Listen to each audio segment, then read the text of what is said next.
Does anyone want to bring us up to speed as to how we got to where we are now? Well, as stated, I don't really remember what happened last time.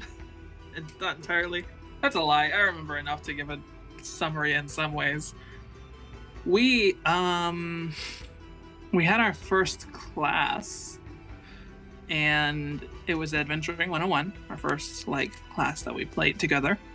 And everybody showed up, even though Kin and Vakari were playing Ghost for a week.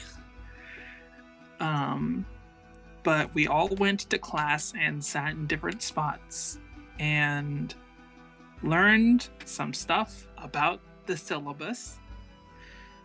And when the class was over, we got some questions answered by the teacher, and we found a symbol of the 13th zodiac on one of the back tables.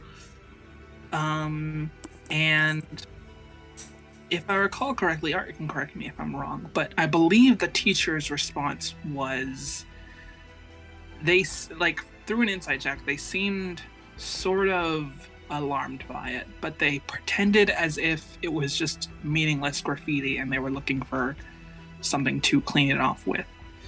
But we figured out that it probably happened during one of the other Adventuring 101 classes that were happening in the same room. So, we need to speak with the other teachers who had that class in that room before us. I don't remember what their names are. I don't remember what our teacher's name is. But we decided to split up. During this point when we were looking at this symbol and talking about it, Vakari left off on their own because they're still avoiding everyone. But we decided to split up due to scheduling. The plan was Kin would try and find Vakari, and they would speak with the first teacher, and Logren and Okoye would speak with the second teacher. Then Kin found Vakari in the library, and they almost didn't get the library assistant position, but then they did. And then some drama happened. And long story short, they kissed. They totally kissed. Kin and Vakari kissed. And that's what happened. The end. I mean, you got it pretty much dead on. Yeah, it's so you were not wrong. Professor Twig seemed disconcerted at the note of the graffiti and tried to brush it off as if, it was no big deal, because kids, they scrawl things in the desks. There's no evidence of that, but, prestidigitation and mending and all that, they kind of fix things up. But, yeah, you went and looked up the class schedules, and in Roll 20, there is the two names of the two professors who taught Adventuring 101 prior to Twig that morning. They are Armus Sarfiel and Cleanpit Knackle. Would you mind putting those in the KLOV mystery channel? Sure. You said arphagosis? What, the Zodiac thing?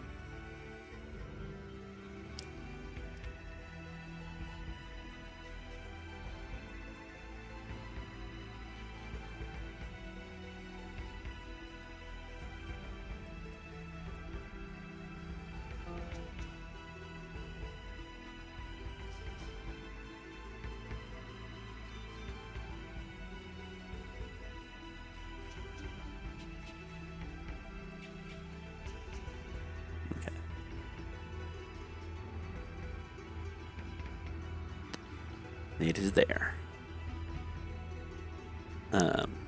If you can see Roll20, I have included a token of Dean Olara in the main page for your information.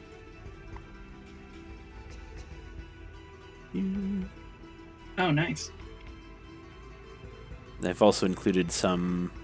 I was talking to Ren about this, but I have included some information about Dean Olara in the history document that we've been putting together, as it's been kind of cobbled together. I put it at the end of the school information if you're looking for it.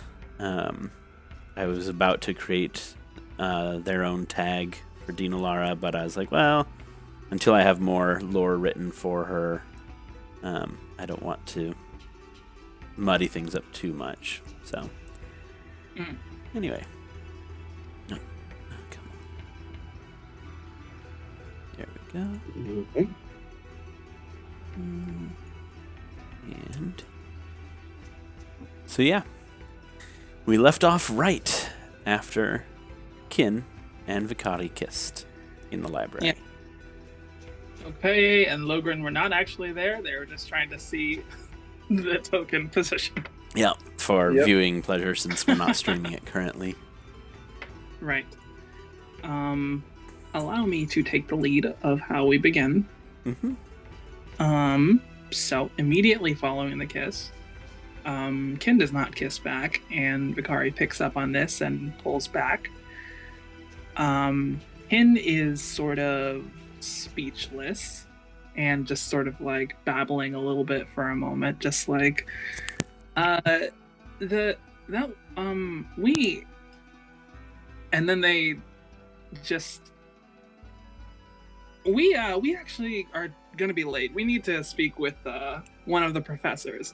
And they like look at their wrist and then realize they're not wearing a watch, and they create like a little illusory watch, and they're just like, yeah, we gotta go and talk to the teacher about the mystery thing. Of course. Never mind. Nope, they walk away. Vikari is now under the impression that their lips don't work. This has never happened before.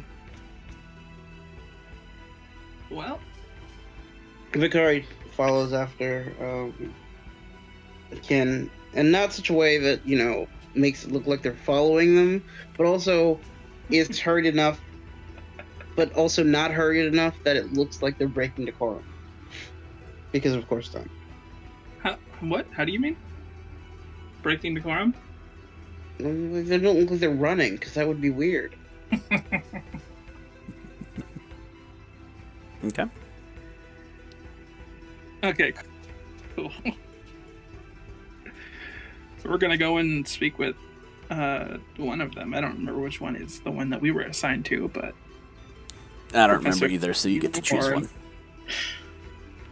Let's talk to Cleanbit Knackle. Leave it.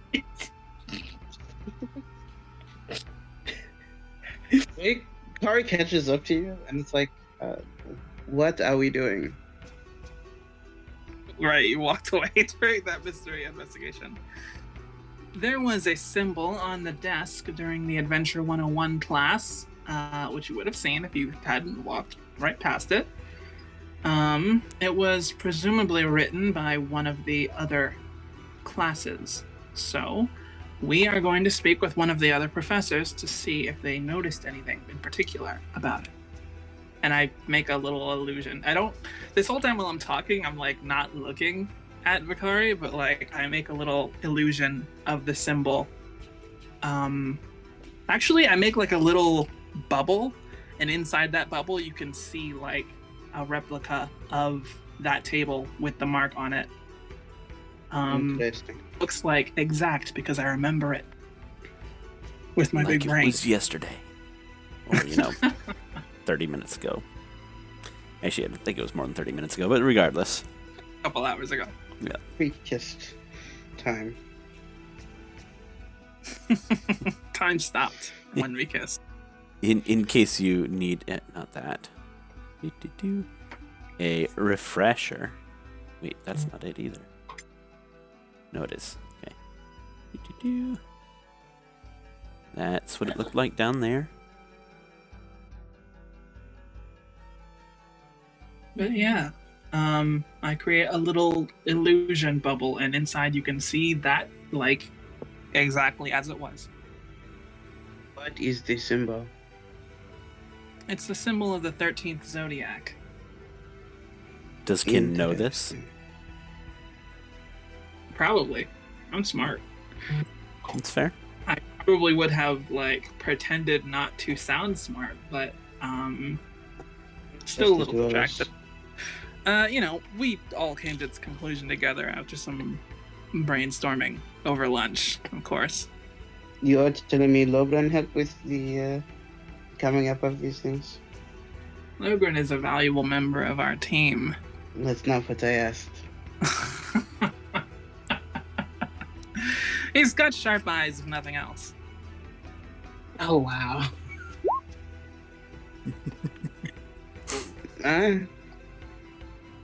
So, you're showing up the mystery. You see Ricari waves to a few people as you keep walking. Do you actually make friends? Surprisingly, it's easy when I'm not dealing with people like you all. You say so. I So do? yeah, we go we go to the teacher. Go to the classrooms, or the Adventuring 101 classroom, I believe, is where they were going to be. Yes. Yeah. Right. We checked the teacher schedule or whatever Mm-hmm. and found out where that teacher was going to be teaching a class about now. So we're going to speak to them before their next class. Yep, you are waiting. You were going to wait outside the classroom before. How much time do we have before the class? If I remember correctly, you went to seek out Vicari. At the time when you found them, it would have been about half an hour before the next class began. And how long would it take us to get to that class from the library? From the library, if you walked quickly, it would probably take you 5-10 minutes. It's not Okay. Super far away or anything. As we are getting there, I want to look around, try and see if anyone is like watching us or anything. Okay. Go ahead and roll perception. Right. Let me open my fucking character sheet.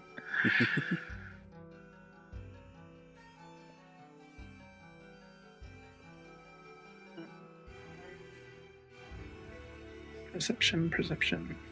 No bonus. Nice. Too bad you didn't have advantage. Wow. Excellent. Cool. So you don't notice anything. You are trying to look around. There are students walking around. There's teachers walking around. But it's a nice fall day, and you don't notice anything out of ordinary. Okay. Is the entrance to this classroom outdoors, or like is there a no? Okay, what I want to know is there a suitable place? Nope, never mind. I'm just gonna wait for them. Okay. Although What is going on? To see if they're already in or not. You said you want to do what? Make sure that they're not already in the classroom. Yeah, so you can peek your head inside. And they are not in the classroom. You got there, like I said, I think with the conversation, everything, I think you probably actually are wandering up just about the same time that Professor Knackle is wandering up to the classroom. So you peek your head in just as Professor Knackle like walks up behind you. Okay. Going in? Professor. What do they look like? Are you my Adventuring 101 students? Professor Knackle is approximately 3.5 feet tall. They are gnomish. They have some round spectacles on their face, some nice white hair. They're not bald, but like they look like they've aged a bit. Lines creasing their eyes, crow's feet type of thing. Wearing what you've come to realize some of the professors wear, like robe type of thing. Not quite graduation style robes, but kind of. It's almost a graduation style robe that they're wearing. And this particular professor wears it in a deep forest green. No, Ty, this is not the professor from the infirmary. Weren't they a goblin or something? You said they were a gnome, right? I think they were also a gnome. Yeah, that's why I was like, wait, a gnome professor, bald, glasses. That doesn't No, sound this one's not bald. Oh, okay. No. Okay. Very, very stark white hair. Not gray, but white hair. Okay.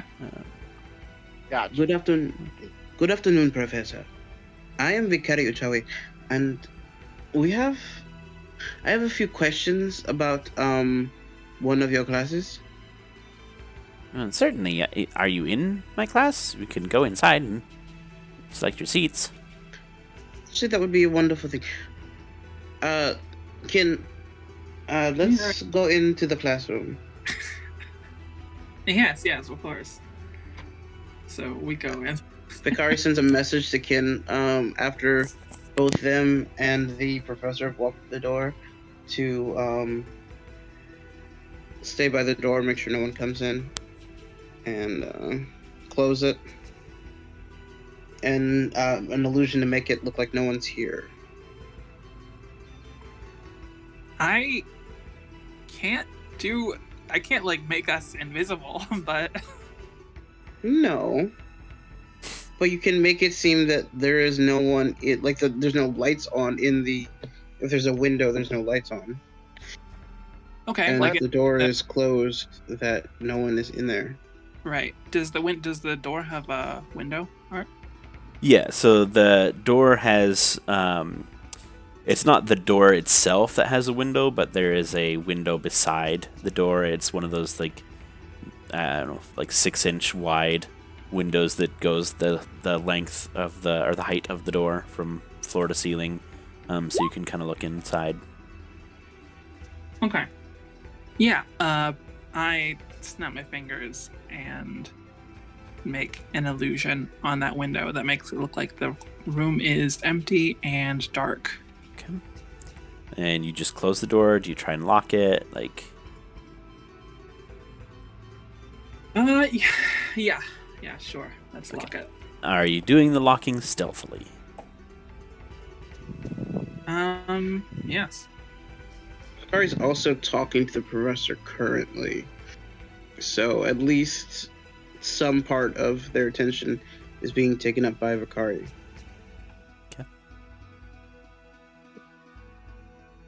Okay. So you want me to roll stealth or sleight of hand?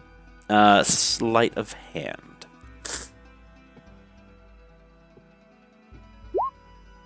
Hey. All right.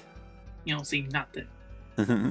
You successfully lock the door while Vicari is grabbing the attention of Professor Knackle. Vicari's asking questions about, I don't know. First it was like, oh yeah, no, I'm definitely talking about, Adventuring 101, and then it's like, hey, tell me about the life as a professor, and, just, normal small talk kind of chit chat kind of things.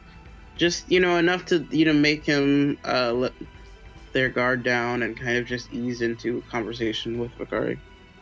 Okay. Well, I guess, which do you approach first, as far as the conversation goes? Are you talking about 101 first, or are you talking about professorial life first? I think we were talking, because we were already talking about 101. They were definitely talking about that. Okay. Professor Knackle would definitely say, well, who is your professor? I'm sure that they would be happy to answer your questions. Or are you in my class? Well, first, I don't recognize you on the roster.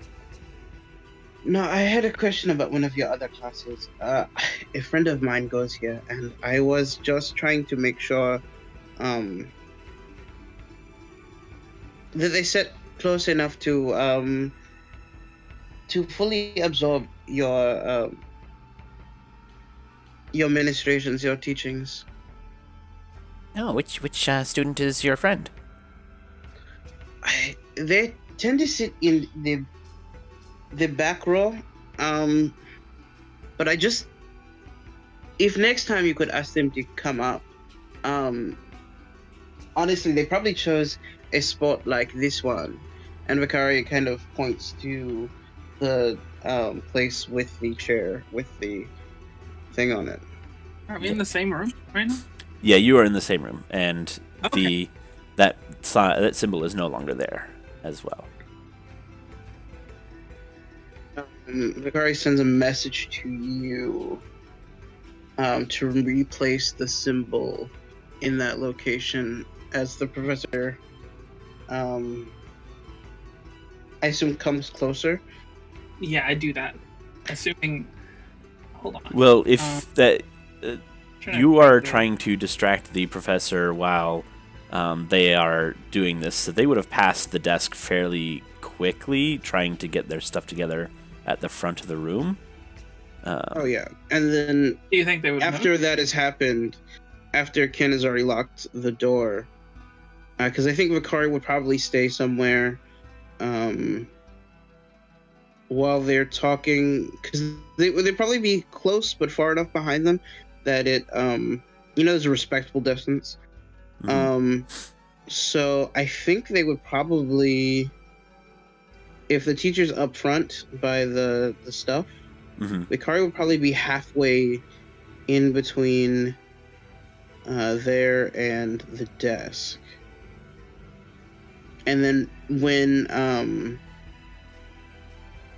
I am pretending to tie my shoes. Really? But you've and while replaced that's the happening, symbol. Yes. yeah, the symbol's replaced, and Vakari points to the thing, points to the say what the symbol is. Do you remember if they were standing here? What kind of person was standing there? Sitting at that desk? Yes, earlier today. Well, yes, I tend to remember where my students are sitting. I make note of it just to make sure that I know who's in attendance. Do you mind telling me? I just want to make sure they're in. That way, next time maybe you can, find them a better seat. Well, why don't you tell me the name of the student, and I will let you know if that was who was sitting there. I'm not going to even be able to roll persuasion on that. You can roll persuasion. It seems like a weirdly obstinate thing for such a nice and a lovely conversation that we were having. I was sitting over there thinking, like, I need to come up with a way to ask this question without being obvious as hell. I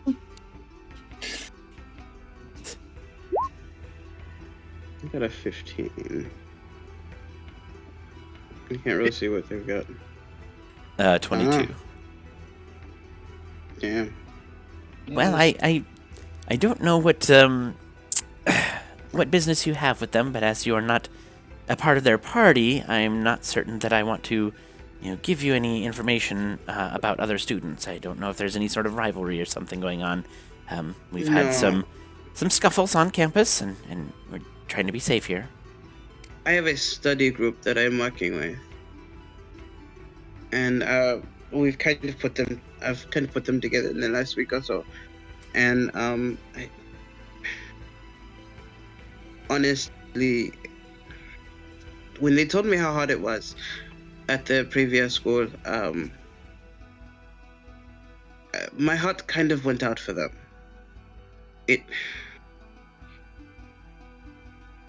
I worry that they might not be able to keep up. And I know the Spires choose people for all sorts of reasons, and this may not be the place where they excel. They might excel at the much more martial studies, but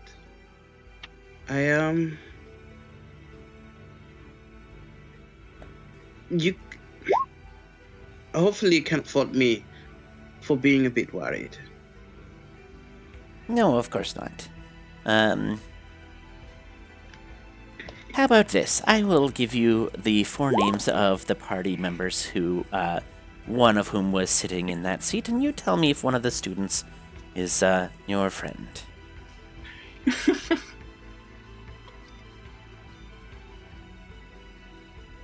Sound fair?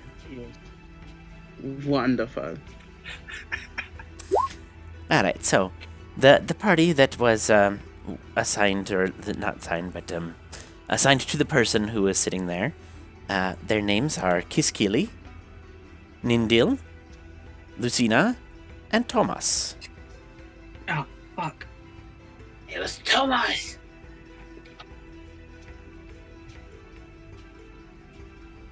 I'm gonna message Akari and just say, just guess, but probably not. It's probably not Lucina. Probably. I am friends with a person named Tomas. I actually met him recently, and I was hoping that maybe you could pay a little more attention to them. Well, you will be comforted to know that Tomas sat closer to the front of the room than that, so you need not worry there, but I will definitely make sure to pay more attention to him. Make sure that, everything's good and he gets all the information he needs. I need to take notes. Can you put the other 2 names? The other 3 names? I'll put all 4 of them. How about Because that? these are the people in... 2 of them are Tomas and Lucina. Those are easy. The other 2 are not so easy. These are the people in Lucina's party? Kiski and Lo. These are the people who are assigned to Lucina's party. Yes.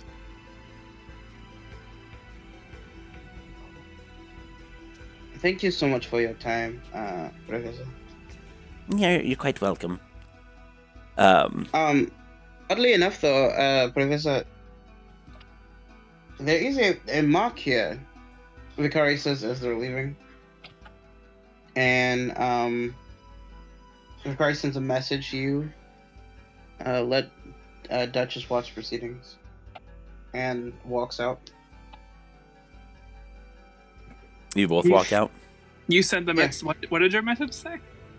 Have Duchess monitor the proceedings, because I just said that there was a mark on the desk. Okay, I can't go too far. Or else the mark will Don't. disappear. You can sneak. I believe in you. So I'm as gonna put this on the ceiling or behind something, somewhere in the, I don't know, somewhere. sure. Here's a statue of Arm. I'm gonna put her on the wall behind the statue's head, just to have a clear line of sight to what's going on here. Okay. You unlock the door, I assume. Go ahead and roll another sleight of hand. Oh shucks. Sleight of hand. Okay, that was okay. I thought that was my roll. that you Yeah, did. no. You're fine. You perfectly unlocked you smoothly unlock the door and walk out. And as you open the door and step out, you notice that there is a small crowd of students that have kind of gathered outside of the room, having been waiting for the professor to show up to unlock the door, and they kind of look baffled that you were in there because the room looked empty. Oh, fuck. Magic rooms. Ah, shit. These magic rooms are so weird. And walks right past them. Door wouldn't open for some reason. And the students start filing in past you after you walk out. Vikata, you have to kind of find a space to move, but with your regal nature and air, there are several students that take note and make space for you, so you don't have to do any jostling or whatever. They're very used to deferring to people like you. Bakari just stands still and looks everyone in the eye in front of him. And they all kind of just make a path. Thank you. And walks through. I am taking mental note of all the people that walk through. Is Lucina one of the people who is here right now? Are we past the start time? No. Lucina was in the morning It was class. a previous class. Oh, okay. Right. I'm still putting them in my brain vault. What's it? Okay. Yeah. Okay. And you pointed out the symbol to the professor. Did they go and look? They started to make their way down there until like students started filing in, and they kind of just kind of looked, stopped for a second, and you like through Duchess, you can see that the professor kind of weighs their options and goes back up to the lectern. Shit. Do any of the students sit in that spot? By the way, Kin is like standing right outside the door, just like checking some notes or something like that, because I need to be close enough to have the symbol stay there. Yep. But do any of the students take notice of the symbol? Most of them are kind of like talking amongst themselves as they were waiting outside the room for a while, and kind of talking about like why were two students in here with the professor with the door locked, with some sort of illusion, because students aren't stupid, over the window that made it look like nobody was in there. Oh, some of them are absolutely stupid, but like this is a mage college, you're not gonna get past 20 students or so. I might. I think you should roll 20 times and. I mean, if you want me to roll 20 intelligence checks, I can roll 20 intelligence checks, but I at least a few people would have noticed that. Yeah, my DC is like 12. Yeah. Nobody sits back in that chair specifically. There are a couple students that sit in the back. It's funny. It's almost an entire bell curve. Like most students kind of stand towards the middle of the room versus the front or the back. The front is like 2-3 students. The back is 2 students, and the middle is like most of them. Okay. Right. And fail or what? yeah, if the professor isn't going to take notice, then there's no point in sticking around. All right, I called. Do you think I should call Duchess back? Because I don't think anything's. It's a spider. I mean, no one's going to be watching for the spider. Back for classroom. I guess I'll leave her just in case anything interesting happens. Yeah. And yeah, then we can switch over to Logren and Okoye. Mm-hmm. I don't remember what the timing was. So what? I don't remember what the timing thing was with this. I don't think I had any more classes for the rest of the day. No, I think. Let me check. Double check. I want to say Logren and Okoye had a 1 p.m. class, which was when this would be going on, so they couldn't come to Professor Knackle's class. Excuse me. At least not with any sort of, speed. Like they would have had to dash off to their class immediately following. Yeah. Didn't we have magic item creation or something like that? Yep, that was the class. Oh, okay. So, yeah, Okoye and Logren are in magic item creation. If you want to go over syllabus type stuff with magic item creation, where you're welcome to. Otherwise, I'm just going to gloss over that. Gloss.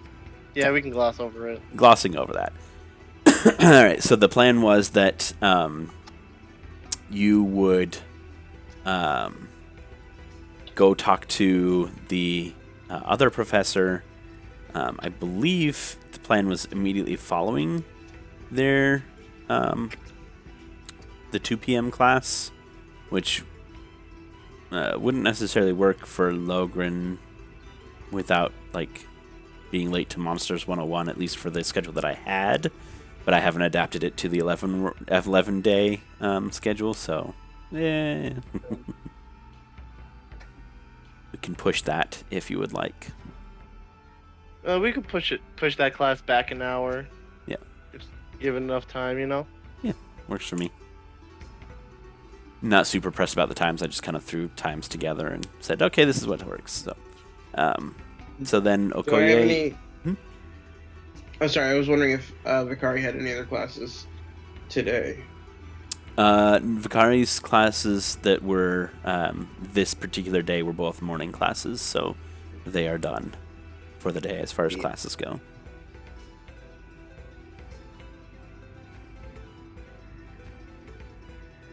As is Kin, I believe. Yep, Kin is also done. I want to give Logren and Okoye the lead since we just had a 2-person scene over here, but I think technically speaking, Kin and Vicari are free during this time. It's true. I guess y'all start and we can show up. Alright, so where exactly are we heading? You are heading to a class that is within the same building. It is not the same classroom. Yeah.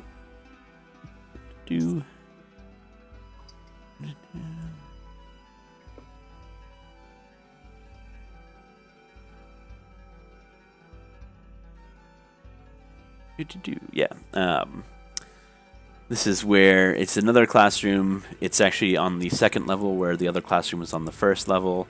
And this is where Professor Sarfiel is about to teach an additional Adventuring 101 class. Alright. Alright, so we're basically in front of the classroom right now with some time to spare before class starts, right? Yep. So, Okoye, what exactly is the plan here? Do you do the talking, I do the talking? I think I'll let you do the talking right now. Well, that's alright. I'll figure this out as we go. No problem. Yeah, I think you need to practice talking to people. Oh, no. Setting them on fire, it can't always be. Hey, hold up. I'm actually really good at talking to people. Fire is not the answer. What's your charisma modifier? I think I have a +1 actually.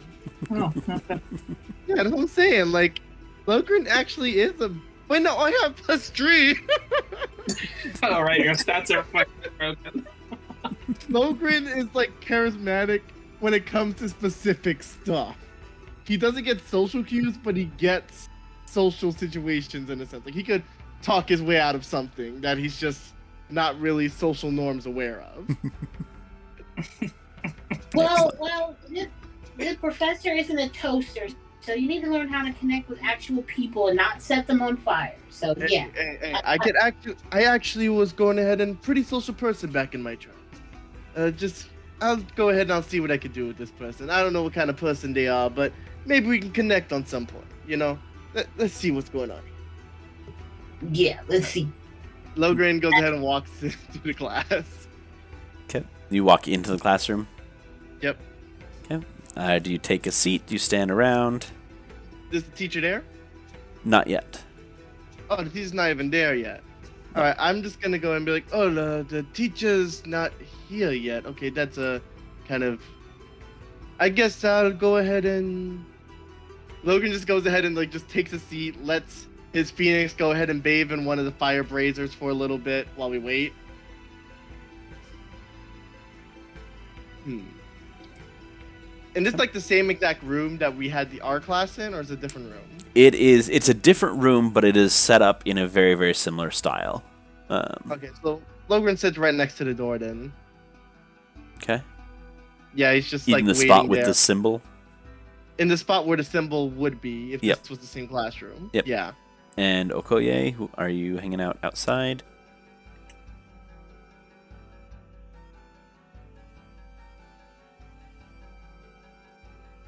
It's all right. Yeah, I'm trying to switch my mouse because my other one died. So No worries.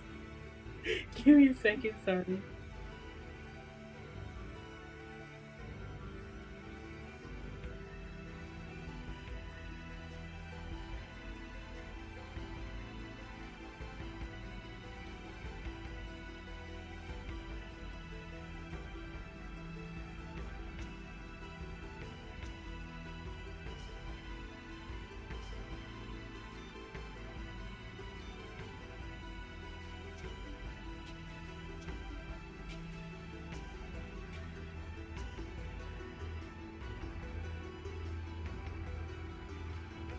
Okay, I think I got this one working. Woohoo.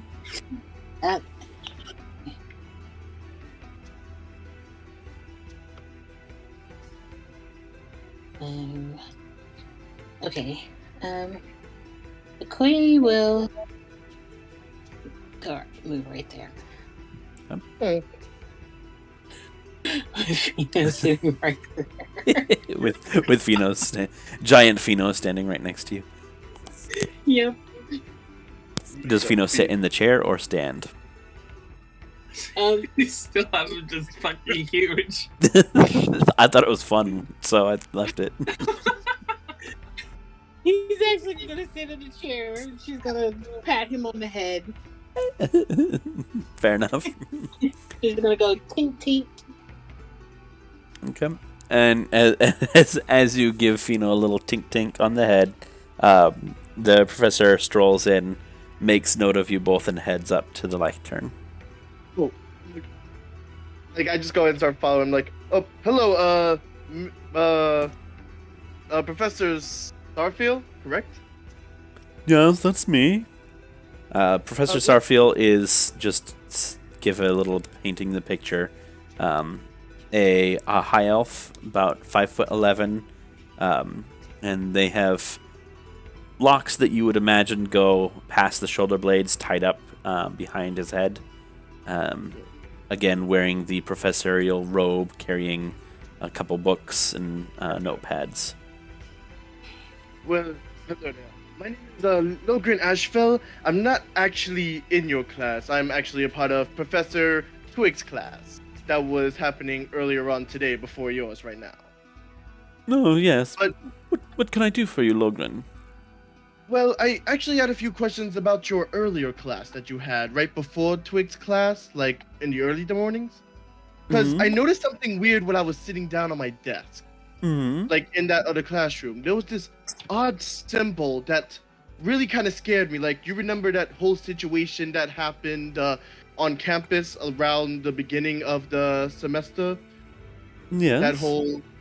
Pretty much there was a symbol on the ground next to where my ally's body was, and I'm kind of in a confliction when I saw that symbol that looked oddly familiar to it, and it wasn't there as far as Twig said, like pretty much earlier, like when they were setting up the classroom and stuff like that. It must have happened during one of the classes. So I was wondering if you had any idea of who could have possibly been sitting at that desk during your class, so maybe I could ask them to be like, hey, or at least tell a teacher, be like, hey, they were drawing graffiti on the desk. Maybe, you get what I'm saying? Like, try to approach it in a way that would help me be a little calmer. It kind of hurt me, you know. Yes, I understand that that it could jar you a bit. Just don't that's worry why about it. have my I'll, ally.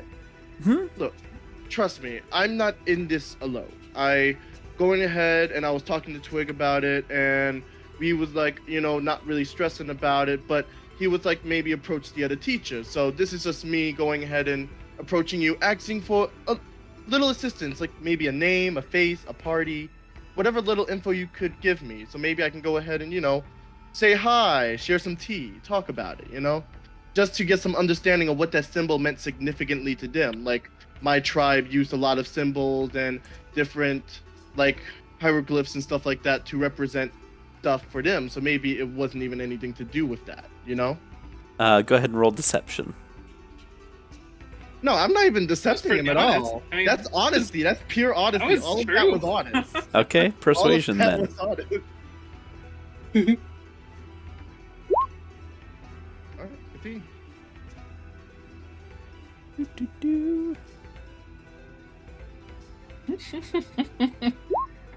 Nice. And that one. Nice. Okay. Gotta mark it down. Remember, Logrin is actually increasingly stressed about this whole situation. He just plays it off super well in front of the party. Mm-hmm. So this is not even lying. I mean, part of it was lying. Because you're wanting What, to. stressed out about the teammate? Yeah. Well, you're stressed about it, Or- sure, but the talking to the person and that I don't know. It didn't feel like complete truth, but I guess you know Logan better than I do. So, the professor kind of looks you up and down and says, "Well, I don't know that I want to give you the name. It's after all, a student that you don't necessarily know. I can assure you that we are handling it. That that symbol has been taken care of, and we will be So watching." you actually saw that symbol that was on the desk? Yes, we've seen Oh, this. okay. We are taking care of it, and going to be paying attention to the students who might be responsible for it. Okay, that's completely understandable, but you know, for my clarity, at least a party name, perhaps? I don't know that they've given themselves a party name yet. I haven't asked. Well, I guess in that case, maybe give me all 4 names so I could just approach the party and be like, hey, friendship, you know? Collabs. Adventuring parties gotta stick together, but collaborating with other parties can actually help out in the long run. I suppose I could. There's no harm in handing you the names of 4 students with whom you could collaborate. Their names were Brienne, Kirayani, Tzidi, and Anbasa. Okay. Please write these down. Yep, Yeah, I'm definitely. sending them now. Logrin just like whispers it back to himself, like, alrighty, okay. Phoenix, you got all that? And just like Phoenix just goes ahead and just looks at me and he's like, you know what? I got it. Alright. No sweat there. Alright, thank you so much, Professor. And I hope you have a wonderful class. Thank you. I hope you enjoy your semester. And I just put my hand out to shake his hand. He regards it for a second and shakes it. Yeah, I do like the 2-hand clap shake, like, thank you so much. Have a good one. He kind of like wipes his hand on his robe as after you did that. Like, that was weird. Alright, come on, Phoenix. And my Phoenix just comes to my shoulder off the brazier, and then I go ahead and start walking out. I'm just like, you're actually gonna sit in for the class? Like, looking at Okoye. Wait, this isn't actually our class? No, we, like, I think you're done with your classes for today. I told you that I was gonna go check in before I go to monster class.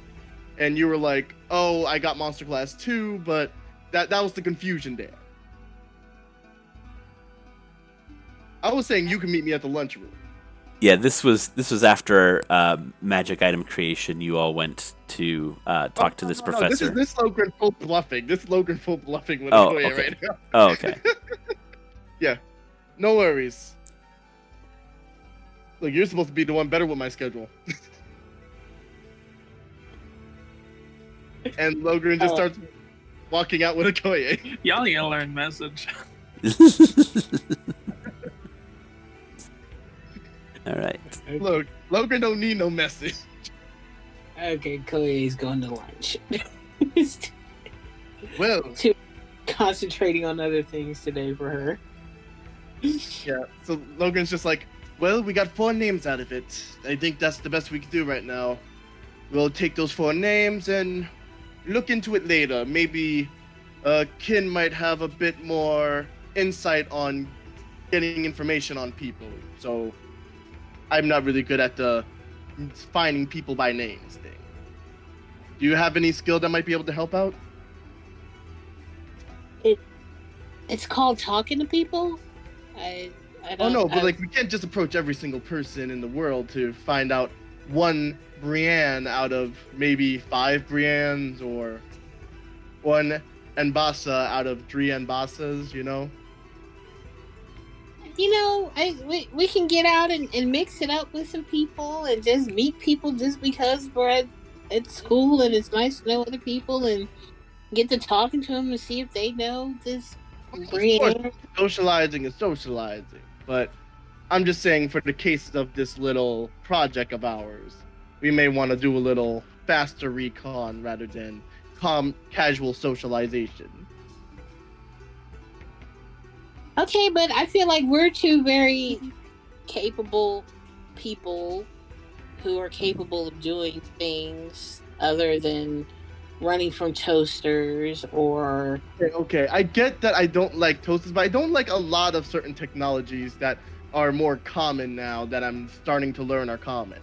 It's like, it's a lot of the things where it's like, hey, this thing does not work for me, I don't like it, rather than pure, genuine fear of it. It's not like I'm gonna go to sleep tonight and then have a dream that I'm being chased by a giant toaster with teeth that breathes water. Very specific. A toaster with teeth, you say, that breathes water? I think breathes water. But why would the toaster breathe water? Would it just be in the water and not, like, electrocute anything? Why is it breathing the water? I don't know, because, you know, I can't burn it if it's blasting water at me. That's just logic, you know? If I'm trying to burn down whatever toaster that is, then getting sprayed by water will kind of douse out my flames. So the toaster's now spitting water at you. Yes, I don't know. I'm like, this is a metaphorical situation that I'm creating for the purpose of this topic, but I get what you're trying to say. Like, look. Well, as you're talking, Okoye is like writing down, like writing out a schematic for a toaster that spits water. Okoye, I'm letting you know right now, if you are doodling to invent something of that degree, just know that that thing better be targeted at our enemies. Oh no, this is something I do all the time. Yeah, it's. Well, either way, it's water. Okay, and she quickly finishes and then puts it back in her pocket. But what I'm saying is, we don't have to rely on Canon Vakar to do everything. I mean, we're 2 capable people. Don't get me wrong. We are both very capable. I'm just saying, like, well, I'm not used to the whole, well, let's just say back when I was doing my stuff back in the tribe, it was more of like group allocations, people doing specific task stuff. Like, there wasn't a lot of all-arounders. I'm more of a community person when it comes to normal stuff, but the moment that it comes to certain tasks, we all get allocated to certain things. Like, some people are on evac, some people are on damage control, some people are on, you know what I'm saying? So that's just kind of how I am, like, when it comes to like certain missions like this. I don't talk to you guys a lot in the dorms and stuff like that, but that's not because I don't want to socialize or I can't socialize. It's just more the fact that we just trying to figure out this whole mission thing, and can I be frank with you? Yes. The fact that one of our party members was attacked and put into a comatose state for medical reasons, even though I don't say it stresses me out. And I've been trying to figure out what's happening on my own accord. So working with you guys is starting to go ahead, and it's a slow process for me. I want to do what I can with y'all, but sometimes I find the best work can be done based on what you specialized in. But, you know what I'm saying?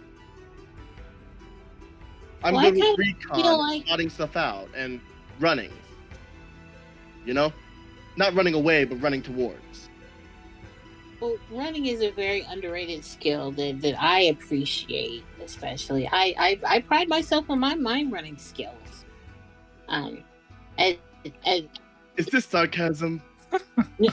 No, it's not sarcasm. I pride myself on my running ability. You know, when your whole realm is in a perpetual war, sometimes running away is the best option.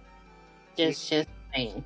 I guess we both have different approaches on running, because for me, when I usually run, I'm usually running straight into the heat of fires and stuff like that, jumping over blazing buildings, falling trees, stuff like that. So it's more like running into the heat of danger kind of situation. Yes, but sometimes a smarter play is to run away so you can fight tomorrow. True. It's great to go down in the blaze of glory and you know, have your ancestors sing your blood song, but if you just throw away your life being stupid trying to get the glory, have you really accomplished anything? Well, let me tell you a little secret then. The only reason that I'm at this school and have what I have right now, and I just make a small, rainbow flame in my hand, is because I ran into a blaze and almost died. So there are some things that come with stupid regards to life. Maybe new life. Risking death is just a pathway to life, isn't it?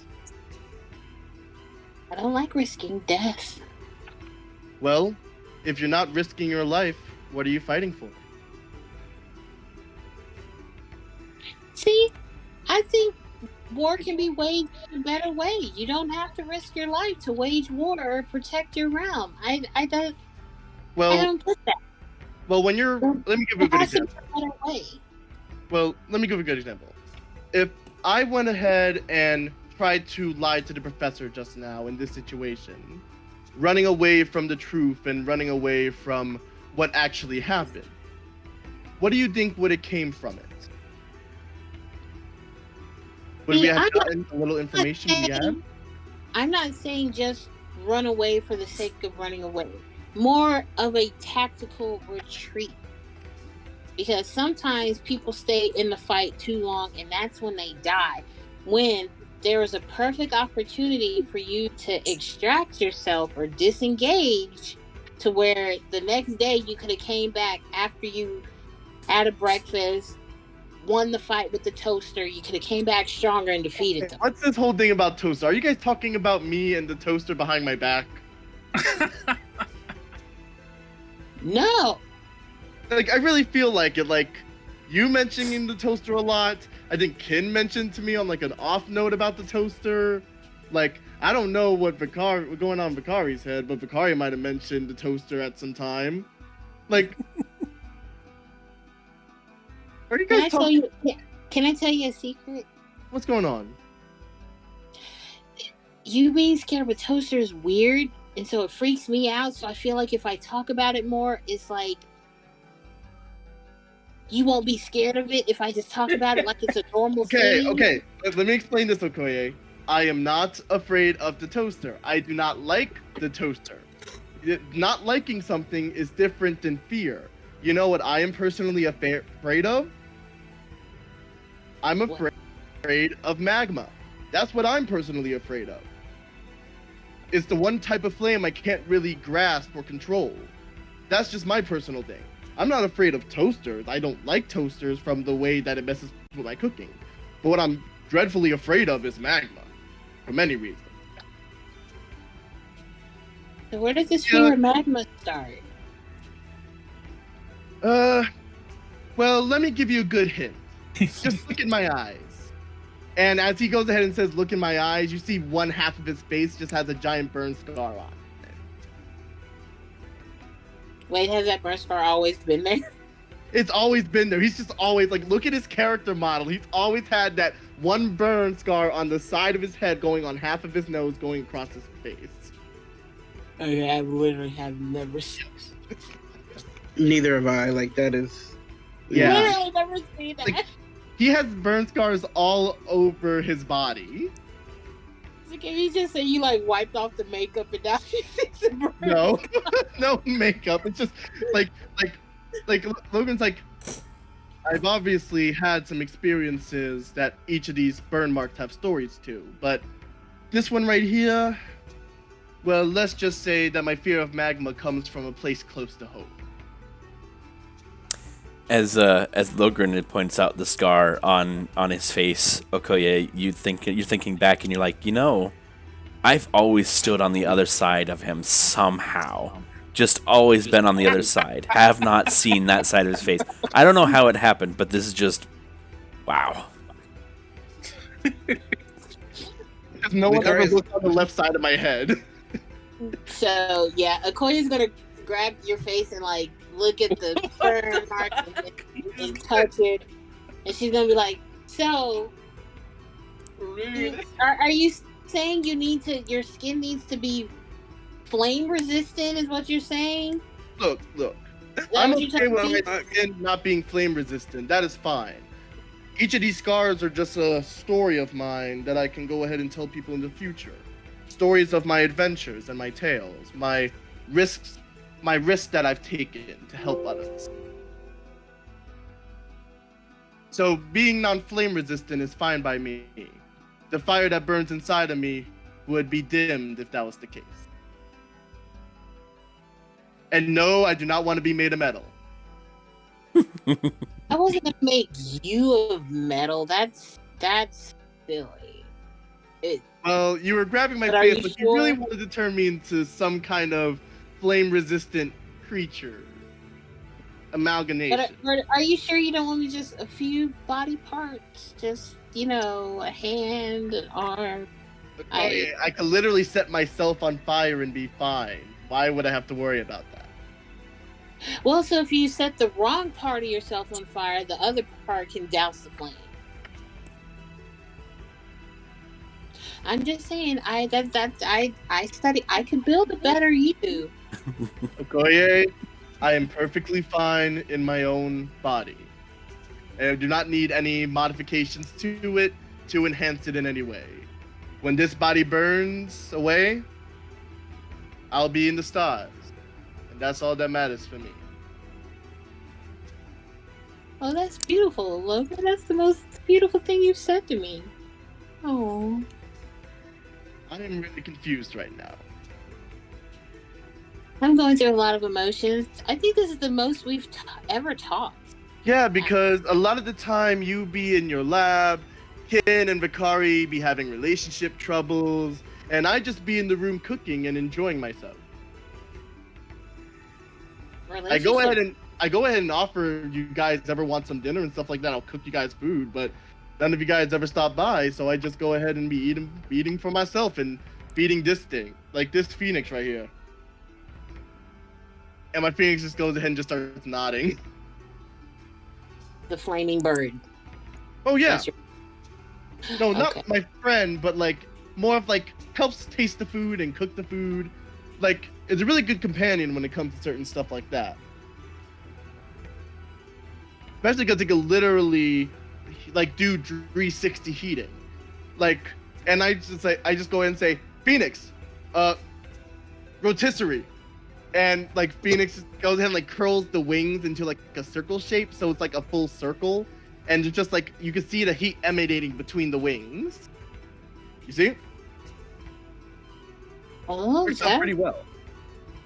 Did you create this thing?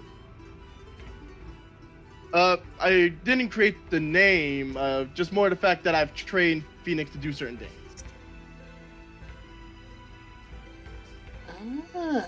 It's just different cooking methods based on what I used to do by myself before I had this summon. Okay. See, you have layers. I'm seeing this now. There's depths here. I Well, take look. back a few of the things I said about your intelligence. Thank you. Look, I am not book smart a lot of the time. I do not know a lot of the technologies or arcane skills that a lot of you guys have, but when it comes to the world and my way around the cooking knife, I'm pretty knowledgeable. I read the world, not the pages.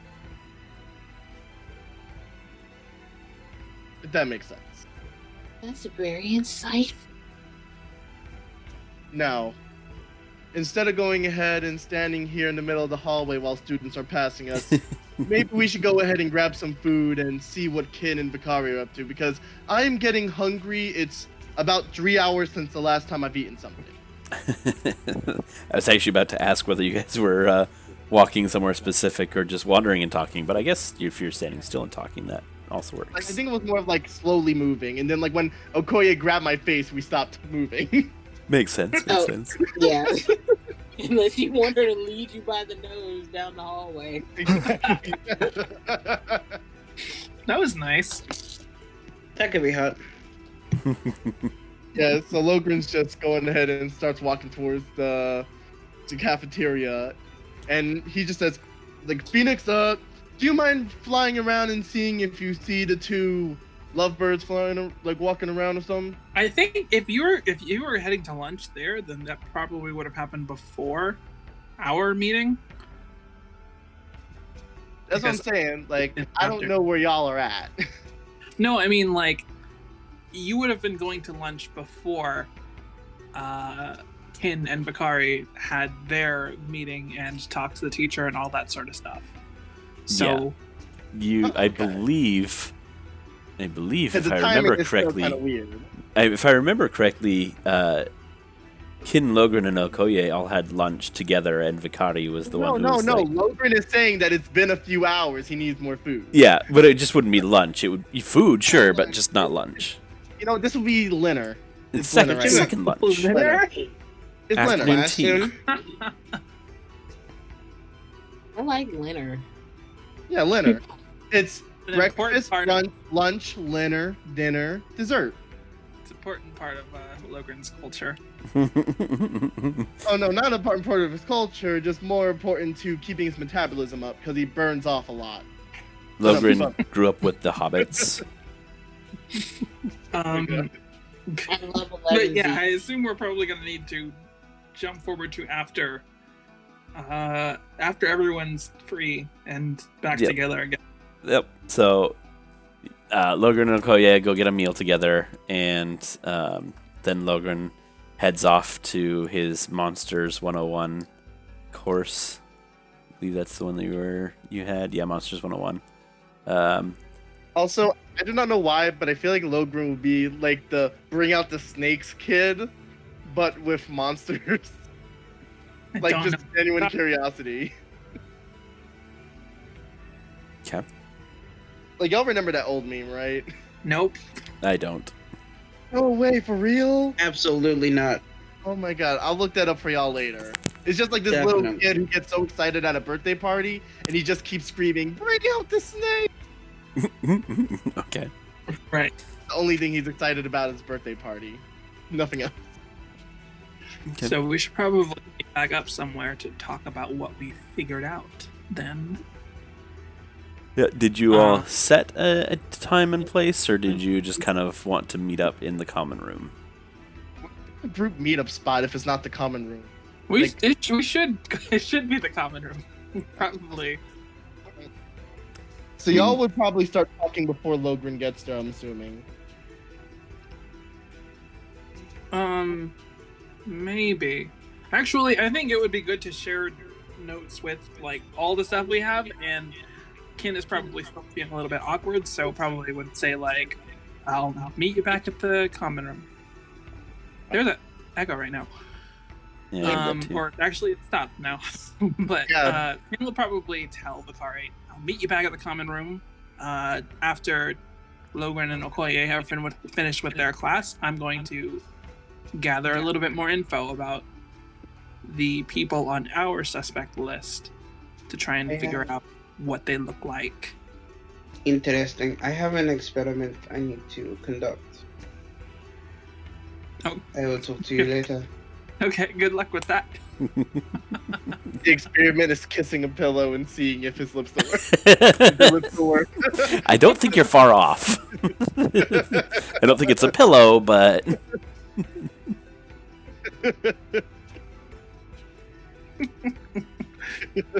Do I gather any useful information on trying to...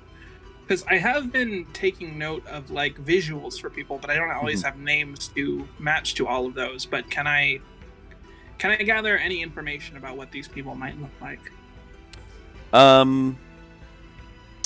Let's see. You left Duchess in the room for that class, right? Yes. Okay, so you would have seen like pretty much the same lecture given by Professor Knackle as did Professor Twig. Of course, there are small differences here and there, but for the most part, it's the same lecture, same information. After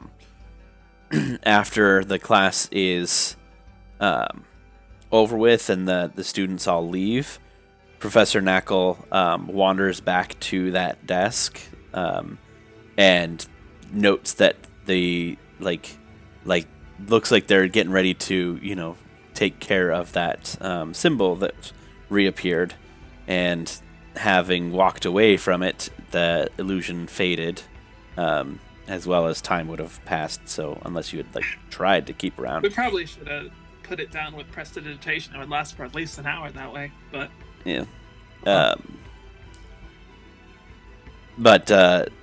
Yeah, Knackle goes back and starts kind of pulling up their sleeves to go look at the desk, and gets back there and is utterly confused that the symbol is not there, and is just kind of going, excuse me, goes back and collects their things and then leaves the room. That probably makes us look a little bit suspicious, but... A little bit. As far as finding out what these, the people on your list look like, you could keep your eye out for Lucina and, see if she's hanging out with 3 other people. Aside from that, you wouldn't really have any way of telling who's who. Nobody walks around with a big name tag saying, "Hey, it's me. I'm Tomas. Look, it's me right here." I should probably try and make some more friends at some point. Actually, I'm a bit... What were you gonna say, Ren? Is Lucina's anything like Ren, like Vicari, they might also announce themselves pretty often. So I would assume some people would know who they were. I feel like Lucina would be a little bit more subtle about it in a way that's less... Well, either way, Lucina, sure, she would be, making sure people know who she is, but the people in her party wouldn't necessarily, and Kin knows who Lucina is, so... Yeah, but you would at least get descriptions of their party. Possibly? I guess, what do you... You know what I could do, actually? I'm going to talk with people. Okay. Kin's good at that. I'm not. But I'm gonna talk up with people and sort of gather some gossips. I'm gonna pretend that I have some curiosity about that girl who walks around covered in gold and shit like that, and I want to see what information I can gather about her. Just that sounds like gossip that people are talking about. Oh yeah, yeah, her name is Lucina. She hangs out with these people or whatever. You know, just gossip. Okay.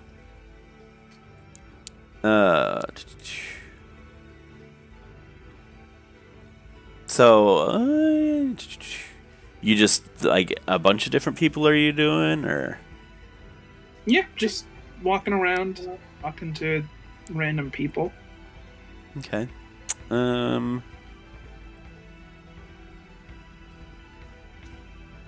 We'll say pick a number between 1 and 100. 25. Wow. Wow! That's damn impressive. Okay, Legend can see into the future confirmed. I get inspiration for that? Because that was pretty cool. Yeah, you know what? Yes, you absolutely get inspiration for that because that's impressive. Your Damn, that was spot on. yeah, I was gonna say your sixth sense is just like on fire right now. In truth, 25 is my favorite number, so that's why I would always choose that. Okay. Fair What is- enough. What if that? Fair enough. All right. So, in kind of chatting with different people, a couple people you talk about are like, oh yeah, yeah. Have you ever met a person of color before? Like very much like, oh yeah, like this is very rare that this happens, but they're here. Like, cool. Yeah, I've heard of them. Never met one personally, though. All right. Excuse me. Let's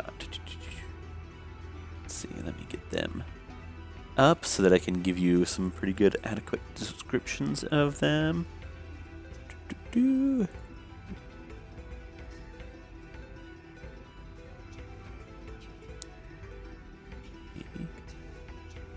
it is.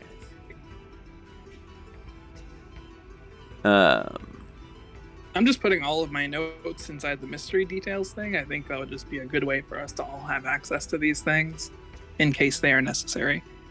Sure.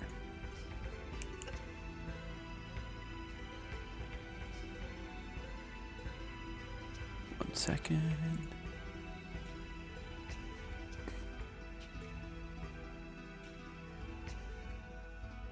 Nope, I accidentally joined with my computer or something just now. Interesting. Okay, so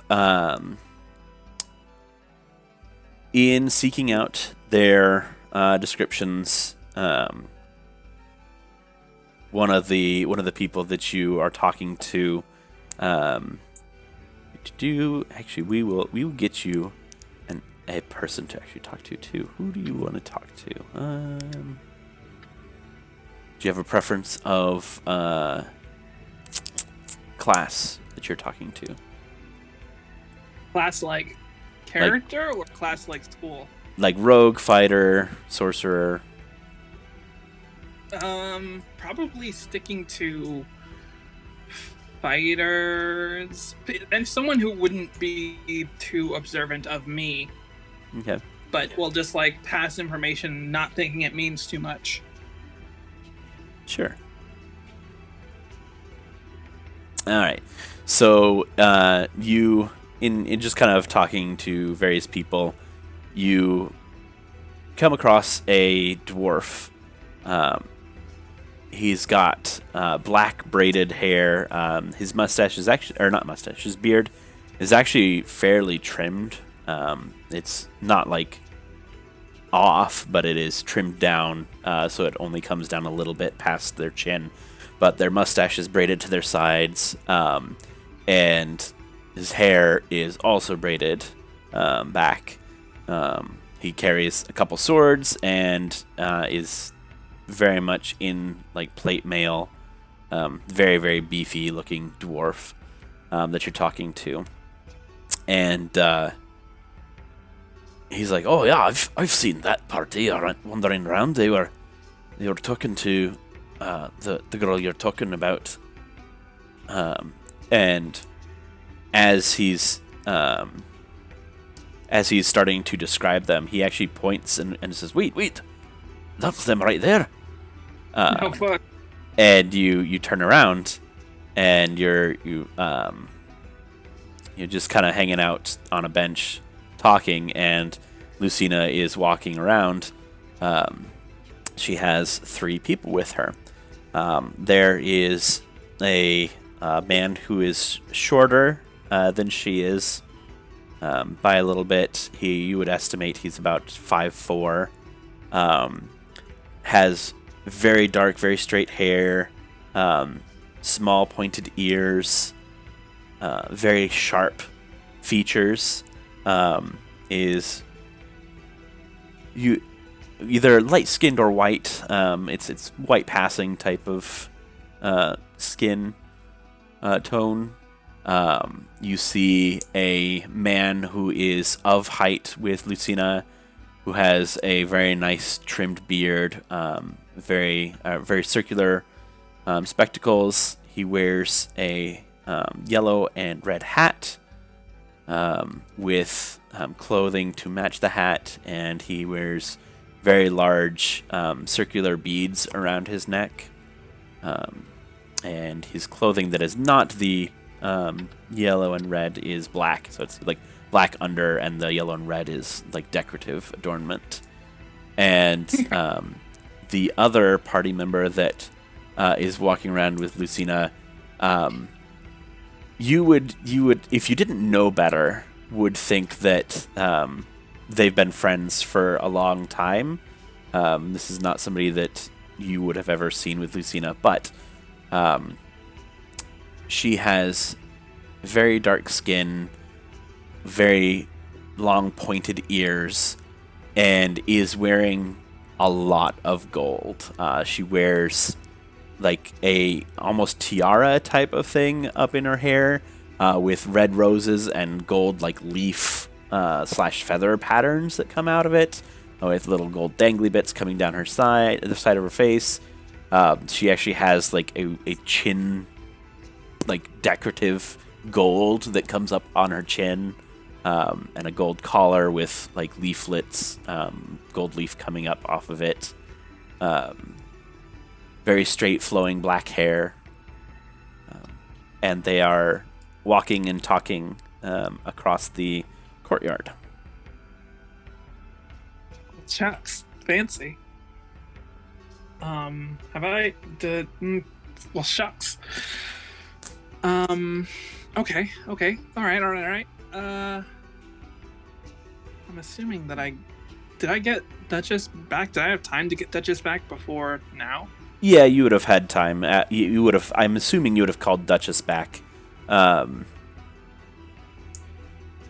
guess. Well, yeah. We'll say that you were able to get Duchess back in time. Like she'd be scuttling around or coming back as you were talking to people. All right. Where are we right now? Are we just outside or? Yeah, you're in the courtyard. That's not what I wanted to do. This is gonna be something.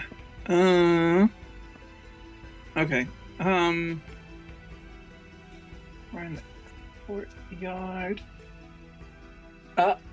Do you mean for that to be visible? Nope. What are you talking about? I don't know what you're talking about. Conspicuous. You saw nothing? I was grabbing something from under my desk. What did I miss? Something weird. I actually forgot the colors that it was, so it doesn't matter if I didn't see it. Okay. So there's not very much furniture around. Yeah, you would How be many people- sitting. Wait, where would I be sitting? You would be sitting like over here ish.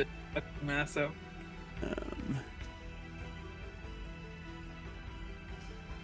Where is? Let me set Should this we up. use a different image at some point? So what? Should we use a different image at some point for the courtyard? I mean, if you want to, we can. I mean, for whatever, we'll talk about it later. Yeah. Okay. Yeah, there's not very much furniture. Oh man, one of our teammates is a fucking hotel. Ugh, my mouse is...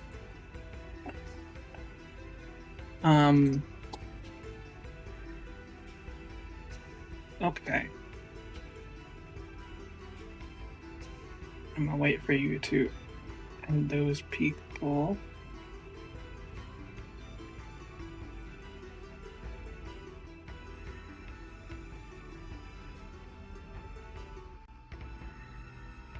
Is that one? Okay, I to do...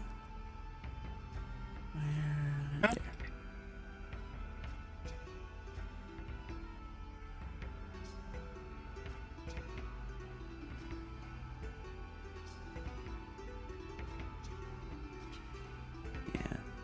And then...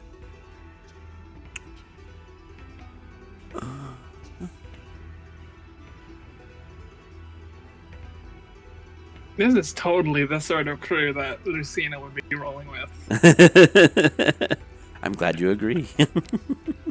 This is our fucking entourage for sure. Yeah.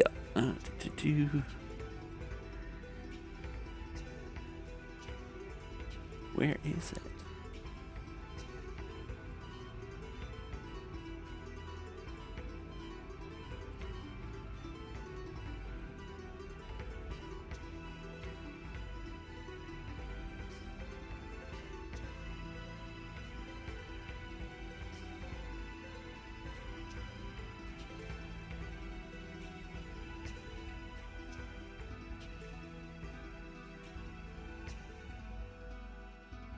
Okay, well that's apparently not on my computer anymore.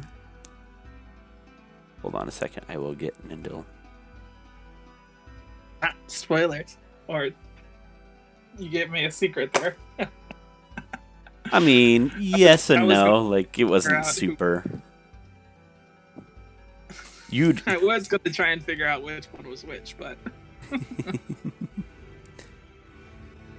Oh sure, use meta information. And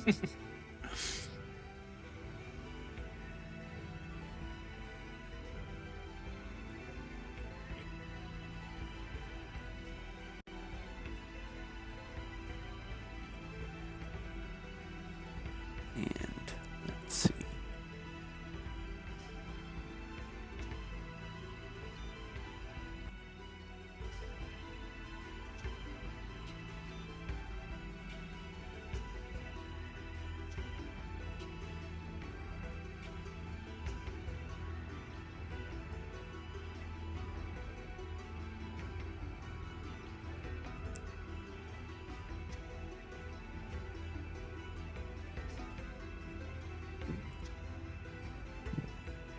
Sorry, this is taking so long. Take your time, bro. Cool. Not running a show, so it's whatever. Yeah.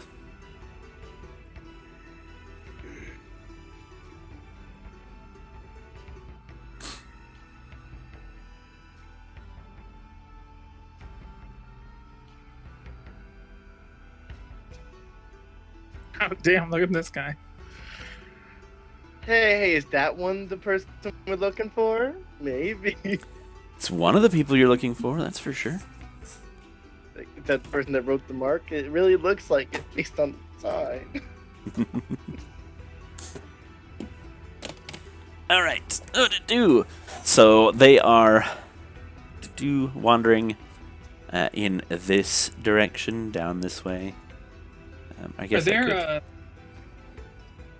there much people in this courtyard? Yeah, I mean there's a good number of people milling back and forth, walking to and from classes. There's a bunch of people hanging out on steps like you are. It's the more or less center of the school, so there's quite a bit of activity. It's not the center, it's not the clock tower, but it is, between a lot of buildings. Right. I'm gonna make some excuse to the dwarf, just like, I gotta go tell my friend about this. Thanks for the information, bud. And then I'm gonna go in the opposite direction. Okay. But I'm gonna try and walk through somewhere where no one's looking. Okay. And I'm gonna cast Disguise Self. Okay. Go ahead and roll a stealth first. Okay. Why did you not do that?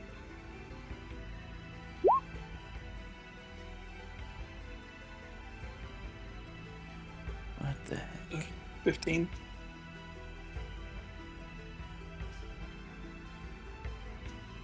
My roll 20 is deciding to mess with me. Why are you doing this, roll 20? Okay, 15. So you sneak off, finding a place that's fairly secluded. Having grown up in the Shadow Kingdom, you know good hiding place when you see one, and you find a place that you can comfortably cast Disguise Self.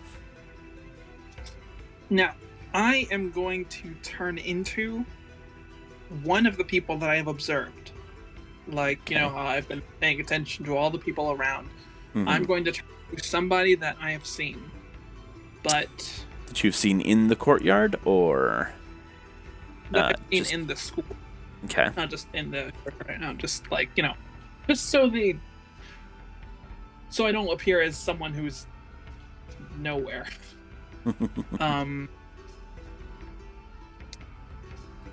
I turn into one of the people that I've seen. Okay. Do you have a preference, male, female, or? Doesn't matter. I'm trying to think.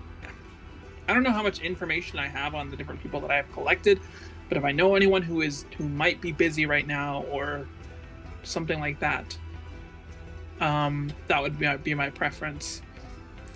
Since it's the first day of classes, you don't really know who would be busy right now. You would not have been able to gather that information. Okay. Then yeah, I'm just gonna take a chance. Okay. Just gonna take.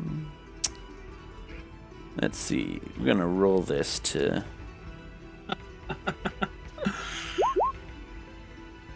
12. So you will be.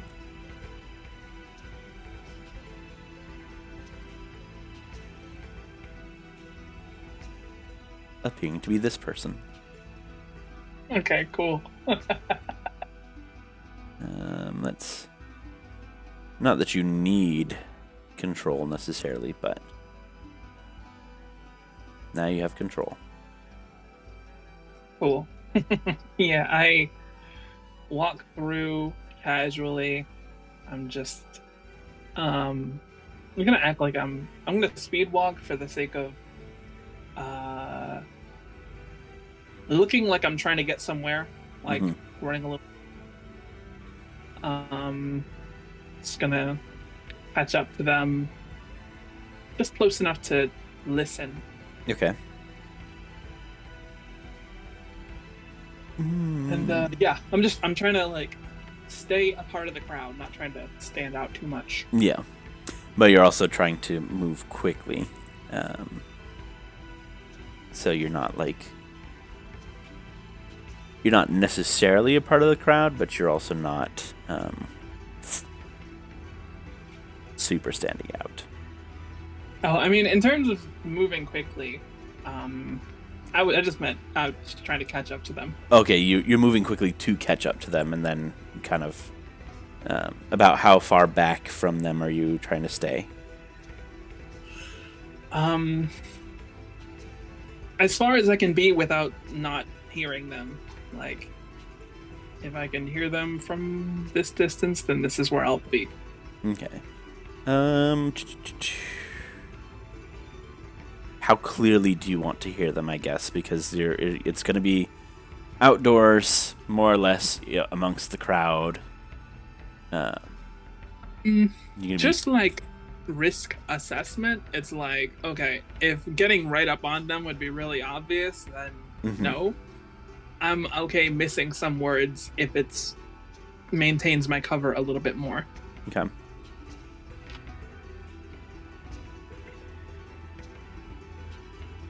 So yeah, I'm just looking for a balance of like hearing and staying kind of what is the word? Non-obvious. I can't think of the word, but anyway. Okay, so you are close enough to hear at least a good portion of the conversation. You know, you do miss some words here and there because the winds change, or somebody yells because there are people playing games around, and every once in a while somebody talks and it's quieter. I guess let's see, what sort of information are you going to find out? One thing I'm specifically trying to figure out is like, I want to know what their names are. Okay. Like who's who, you know? Yep. You would definitely be able to find that out. Getting as close as you are. Yeah, you find out that that is Tomas. You, of course, know Lucina.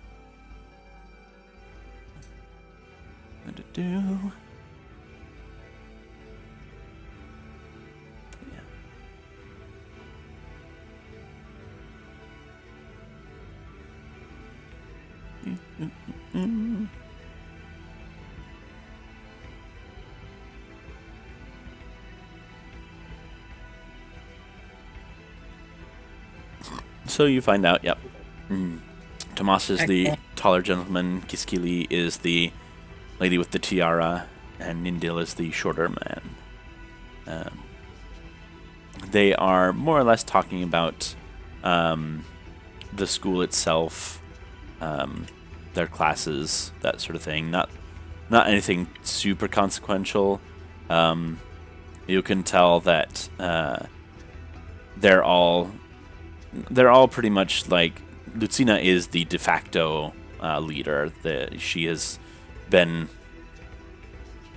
I don't know, able to woo them to her side and is the face of the group. They're more or less deferring to her, if only because of her title, but from experience that she's also quite charismatic, and so you would expect her to be in the position that she's in. It's not a position that is foreign to her in any way, shape, or form. You can't really, I guess, roll a perception for me real quick, we'll see what level of information you're getting.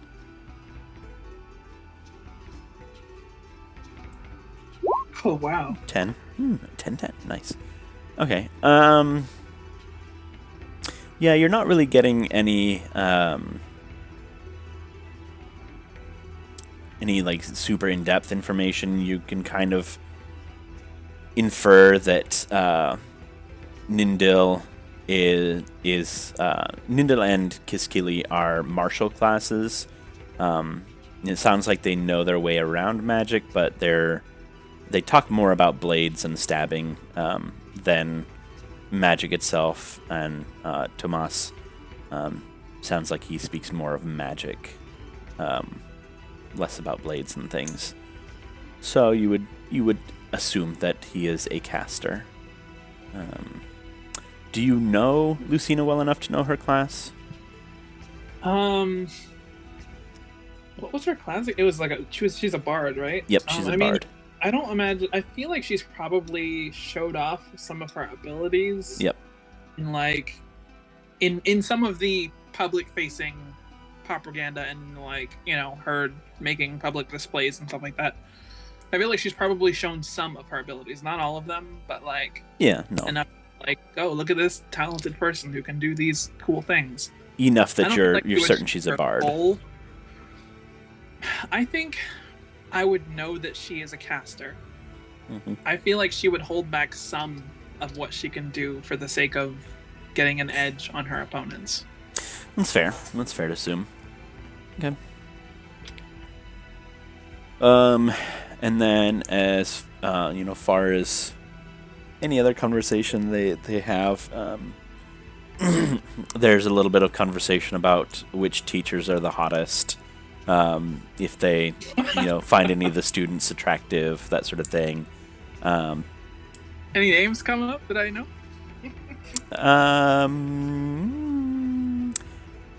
I mean, you definitely hear Vicari mentioned. It is not Lucina who brings up Vicari, but Kiskili.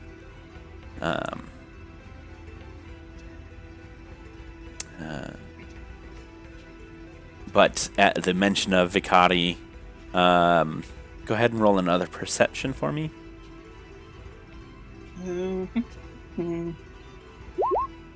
19. At the mention of Vicari, the group kind of like, I don't know. There's a change in the way that they are interacting. Like, yes, Vicari is attractive, and they're all like, yeah, Vicari is attractive and somebody that could definitely be a dating target. But somebody says something about their party, and the party kind of like changes subjects. Like the subject changes pretty quickly from there. They're not super. Huh? When they start talking about Vicari's party, they change the subject. Yeah. So I would think it would be Nindil would probably be the one that would bring up that Vicari's party or whatever, and like that doesn't really get a whole lot of response from anybody, and so Nindil like quickly is like, oh yeah, well, there's also I don't know. I guess with 10 perceptions, since you're listening to the entire conversation, you kind of lost who or what their change in conversation was, but they begin talking more about what they think their first adventuring test is going to be for Adventuring 101. But you definitely get the idea that, or the impression that their party likes Vicari, but there is somebody in your party that somebody in their party does not like. Oh shit! I hope it's not me.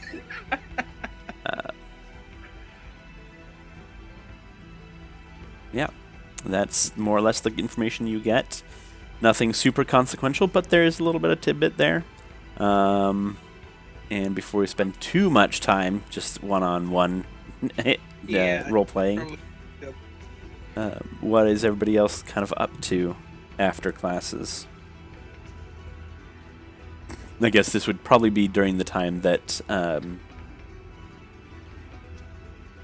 we'll say that this is during the time that Okoye and Logren have finished talking to Professor Sarfiel and are walking away.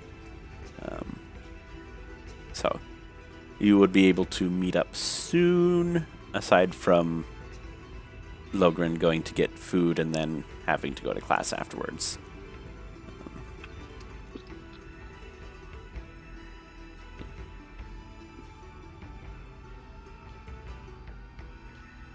Vicari would probably be in their room. Okay. So you guys went back to the common room. Okoye, did you follow Logren to the dining facility after confronting Professor Sarfiel? Yes, Okoye would have gone to lunch. Okay. Well, this would have been like second lunch, dinner, if you will. Yes, dinner. Because I believe, if I remember correctly, Okoye and Logren did get lunch together before classes and whatnot. So before Magic Item creation. Yeah, Logren's appetite is on a different level. So, like Logan's just getting basically second lunch right now. Just like, yep, it's time for more food. And Okoye is sitting there going, dang, like, if his metabolism doesn't stay the way it is, he's gonna be fat. He burns off calories pretty easily. Exactly. Yeah, Clay would also burn fat. Yeah. And we will take a quick break. My wife needs me real quick. I'll be back.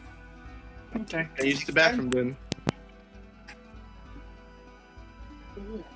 My bad for taking up so much time. I did not.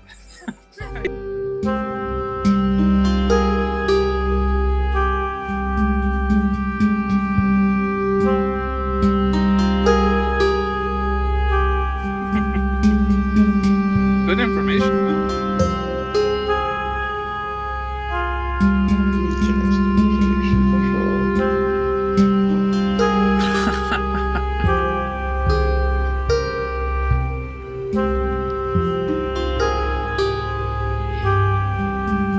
You hanging in there all right, T?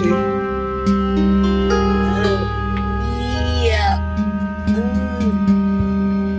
Not getting too sleepy, but I got the window open so the cold breeze keeps me awake.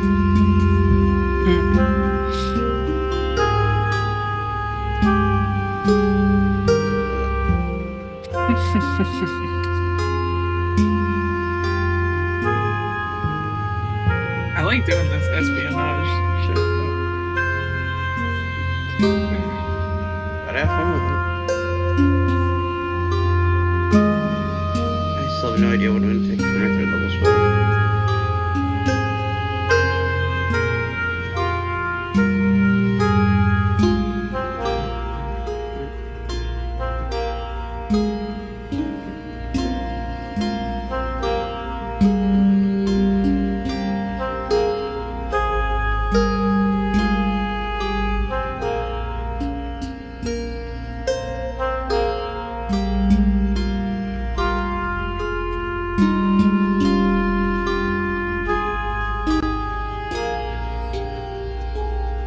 Need to get Okoye to make some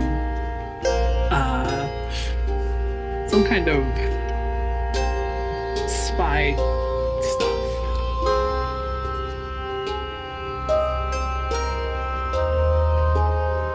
What kind of spy stuff? Like I don't know, like a listening device or something. I was thinking about I could try sneaking Duchess into their bag, but like I don't want them to kill her. And also, it might be kind of suspicious. Maybe sending stones? Something, maybe. I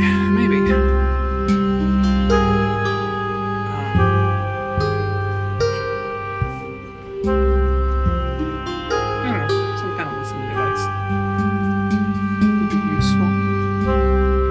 Yeah, because with sending stone, you can only send 25 words.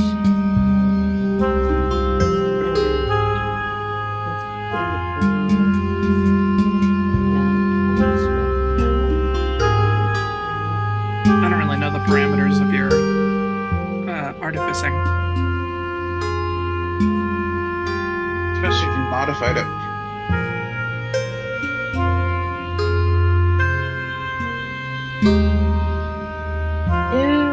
Let me see if I get tiny object at this level.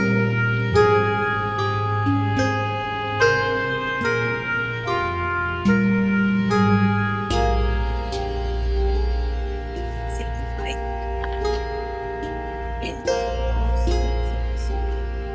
if I can get tiny object at this level, I can create an actual like tiny being that can do stuff. A beam? Like a tiny being. Sorry.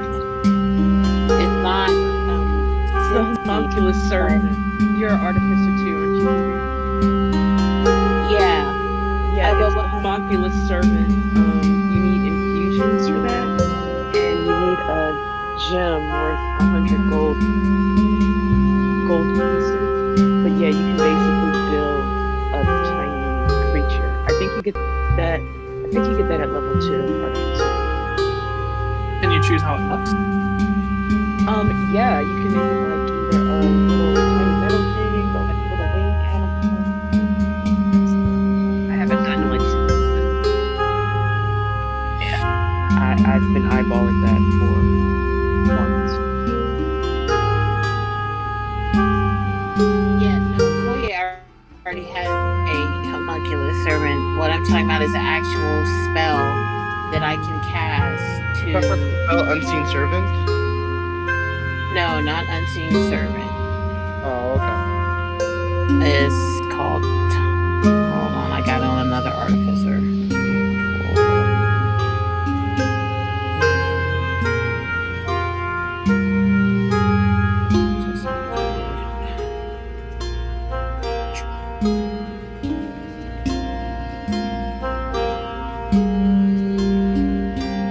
Yeah, it's called Tiny Servants. I can touch one tiny non-magical object that isn't attached to another object or surface, that isn't being carried by another creature. The target animates and sprouts little arms and legs, becoming a creature under your control until the spell ends or the creature drops to 0 hit points. So they obey my command. They're not. What level do you get that at? So it's a 3rd level spell, So and next level. yeah. So my character Pumpkin, she's a level 10 artificer. Oh wait, are artificers counted as half casters or full casters? We're counted as half casters. So I don't think it's level 5 to get it then, because half casters usually get their 3rd level spells a little later, right? Yeah, that's what I'm trying to see if no, we're gonna wait.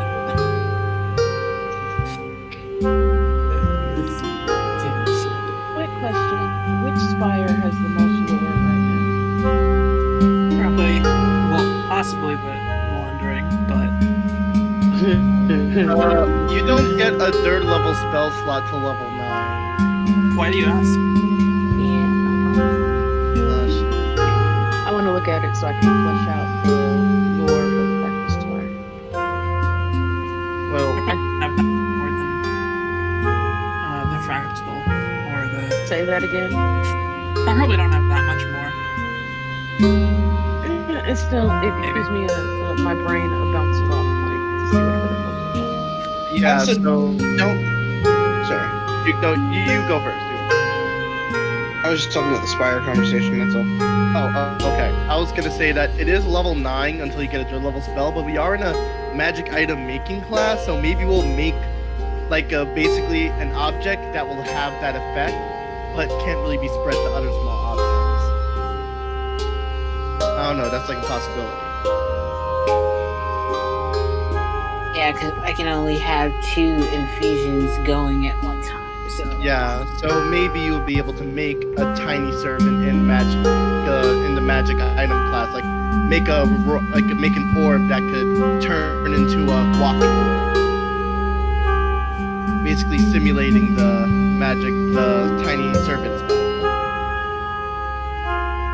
Or just maybe a listening device. I think that would be easier than making an ambulatory.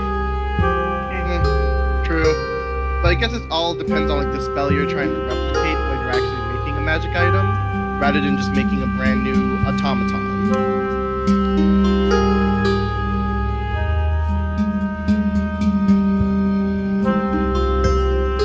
Because making a listening device would mean you would have to make it remote, depending on the amount of distance away before you could listen to anything and stuff like that.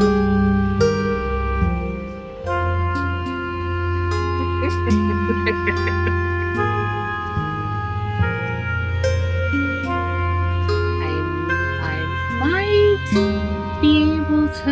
Let me see a replicate magic item. I might could replicate a homunculus.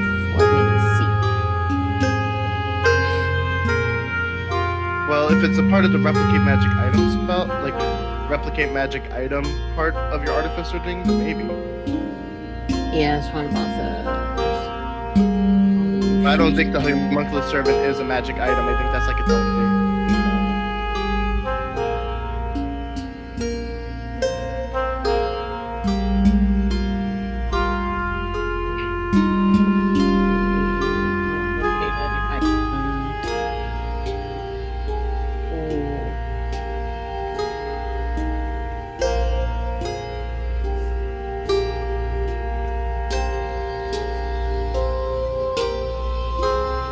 Replicate a talking doll. That's creepy.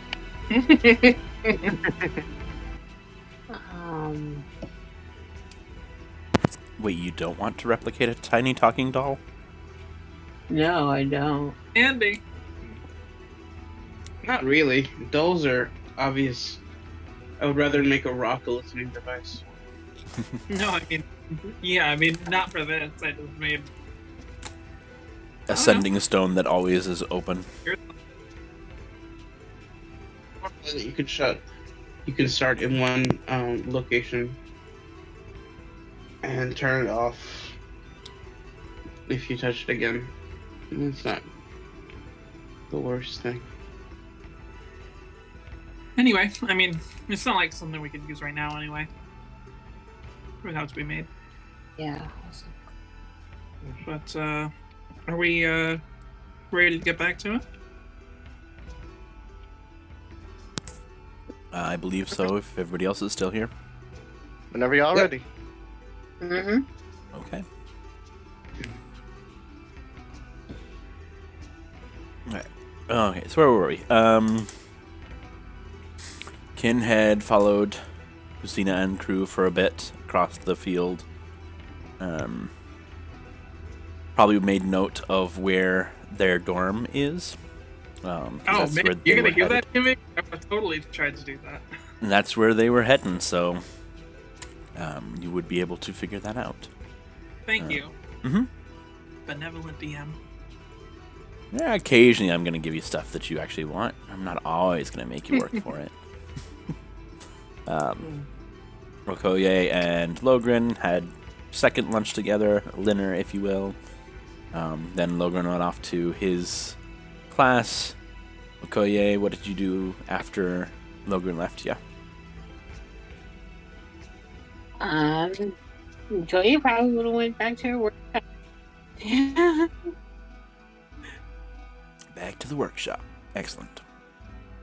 And we already established that that is where Vicari went.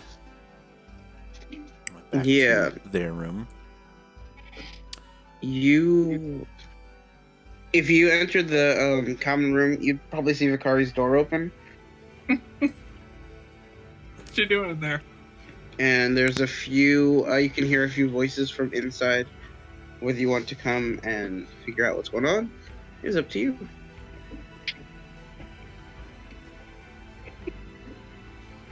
Like he's entertaining people, or like I'm sorry, like they're entertaining people, or like they're talking to themselves.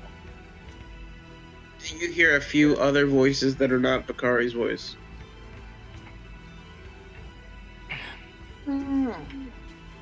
Well, Okoye would have like slowly walked past her, trying to like take in everything you can see without making it obvious that she's doing that slow walk neck frame.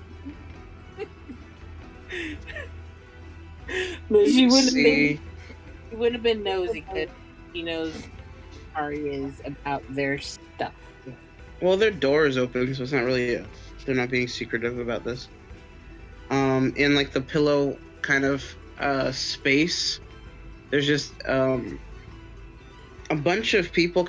There's like 5 or 6 people. You can see Vicari even, and they're kind of just cuddled up, talking together. There are books around them. Some are open on like their chests or their stomachs or something like that. They're all kind of just talking to themselves or to each other in kind of not low voices, but kind of full huskier voices or something like that. Wait, the books are talking? Yes, Ken, the books are talking. That sounded like sarcasm, but you realize they're playing in a magical world, right? That could be completely possible. Yeah, there are a couple of people who are just listening to the books talk. Okay, the books are not talking. It's completely possible. Wait, are the books talking? No, the books are not talking. I think the books are talking. Do you have a preference on who is in there with you, or? I have a few ideas for characters that are there. Okay. But I'm assuming if they're just walking past, they're not going to get a good look at any of the people if they're all kind of clustered together. Am I wrong? I mean, it's your room. You get to kind of say where they are, as opposed to like, or in comparison to the door, how much they probably. Based on the layout, you'd have to get in. You can see them kind of clustered together. Explain like the layout of the room is going to take a minute. They're going to be on the far left side of the room, and there's going to on the first floor, and there are there's just like a bunch of pillows and cushions and stuff like that. It's kind of just an area for people to get cuddly and read books and talk about stuff without actually, not quite a formal sitting area for tea or anything like that. Okay. And so they're kind of they're close, kind of like they're I don't know, almost like they were cuddling or something like that, but also not in any way that makes them look. Their clothes aren't like disheveled or anything like that. Close but not sexy. Yeah.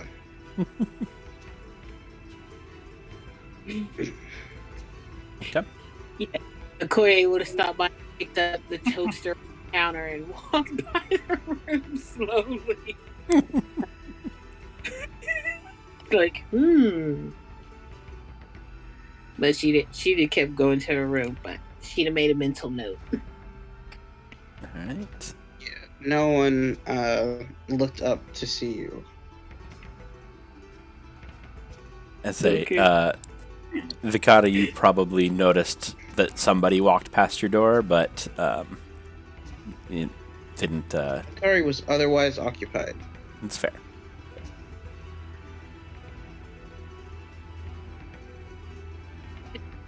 We're gonna rejoin the party, or? Yeah, I think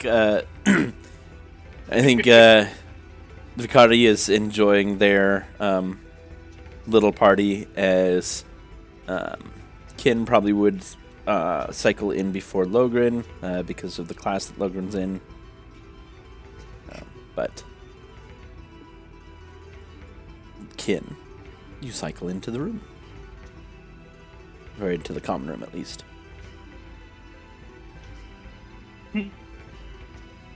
Are you still in appearance of the other person, or did you find a place to drop that? Yeah, I would have gone somewhere subtle and dropped the disguise. Okay. I probably would have done the same slow walk by as Okoye and gone to my room to wait for this time. Logren. I want to say something caught your someone probably caught your eye because. Yeah, well, I mean, you're probably a bit more. I'm guessing just based on intention, is a little bit different. Okoye was just being nosy. This time, you see a male appearing person with silver hair, dark skin, like dark tan skin, silver hair, and like golden eyes, and one of them arches imperiously at you. At me? Yeah, well, they see you over one of the other people, and they kind of just look at and watch you a little bit as you walk past. Because you don't try to be stealthy, just a little bit more just a little bit more practiced at, looking than Okoye. I'm not necessarily trying to hide my presence, but I do pretend that I'm not looking. It's a good side eye. I'm not staying to have another solo scene. I want to get the party back together, so I'm going to my room. All right, and Logren gets out of class, and do you head to the chow hall or do you head to the room?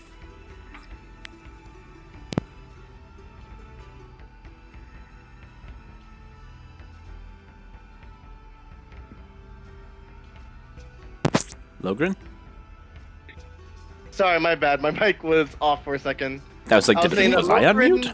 Yeah, no worries. Logren usually doesn't eat in the common room dinner. He usually handles dinner in his own space.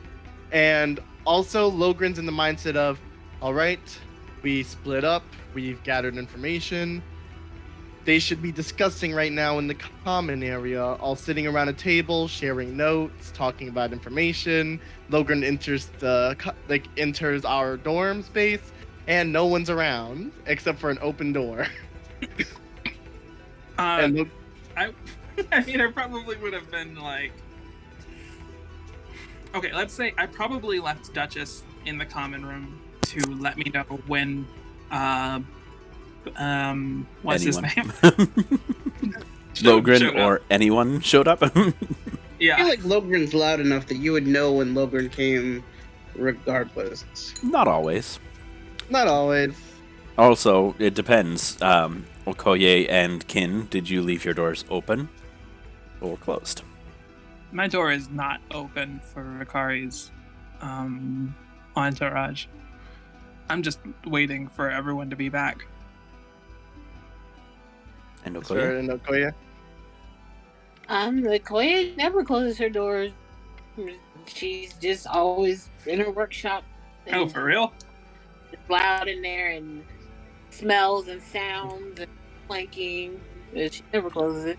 I would have gone in that case, but I don't want there to be another like single or double person scene. I want us to go back together already. Fair enough. So Logren enters and he's just like, guys, did y'all already discuss everything? Hello? And he just goes and instantly goes and peeks in Vicari's room like, you in here?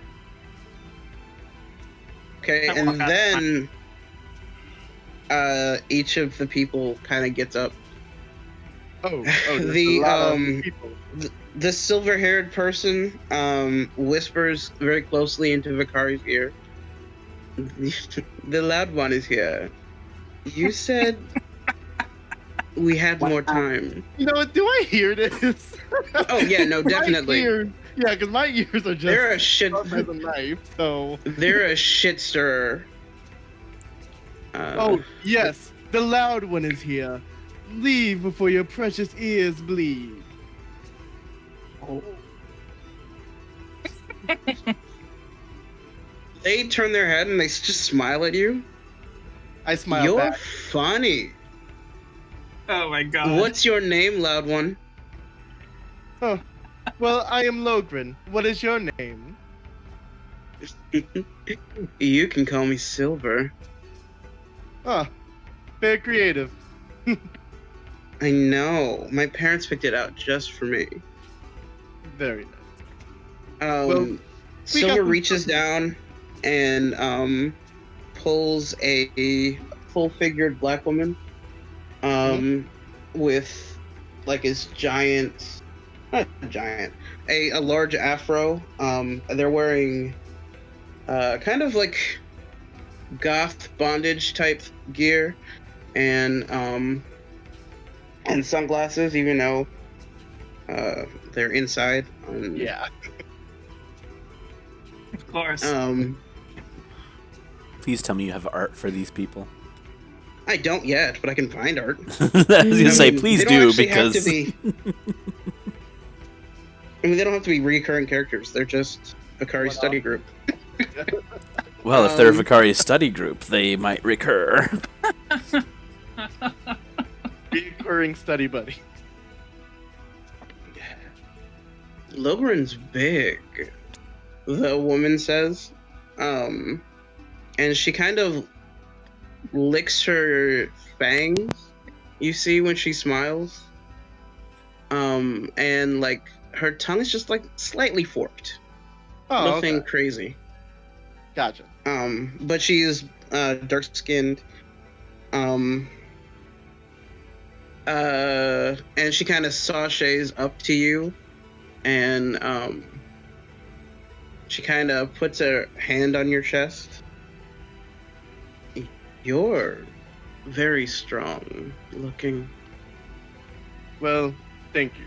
But right now, I got some stuff to discuss with my teammate here, so I'll see you next time you come around, and maybe I'll be a little quieter for you. I would like you to be as loud as possible. All right. She drags her nails across your chest and keeps going. Silver walks after her and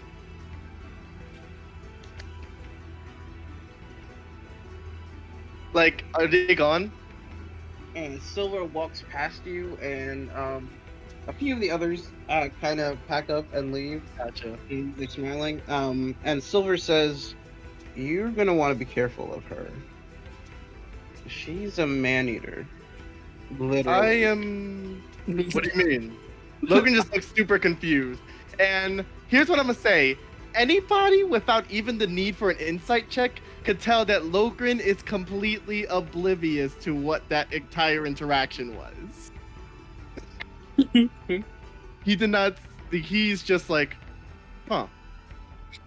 Hikari's friends are weird. Silver chuckles. "Oh, you'll be fun to mess with."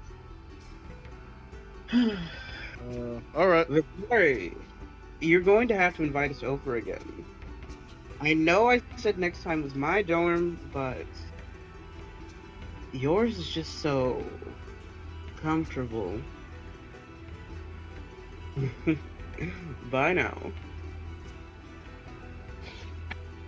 And the rest of the study group kind of leaves.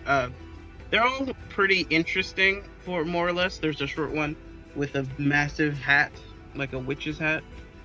Okay. That almost makes them look kind of like a mushroom. And there is a there's another there's a buff brawny person, but kind of more demure than anything else. And you think they're Goliath, but you're not quite sure. The skin color is wrong. Oh, okay. And then there's a kobold. But that's kind of the group for the most part. The rest of them don't really say much. They kind of walk past you. They give you a good look, but nothing as forward as Silver or the extremely hot black woman. TM. But yeah, no, that's Vicari's study group. Like, as they leave, Logan just goes, "Huh, your friends are odd. What happened?" My friends are odd. Yeah. When they finally leave, Kin comes out of their room, like immediately after Duchess was sitting there. Duchess heard that whole interaction. Yeah, Duchess has been in there like watching, but Kin was also watching, but not visibly. Yeah. It's only when they leave that Kin comes out of their room. Oh, Ken, there you are. Did you guys already discuss everything yet with Okoye? Nope. I've got some things to share with the class. Oh yeah, we got barely any information, but as much as we can get.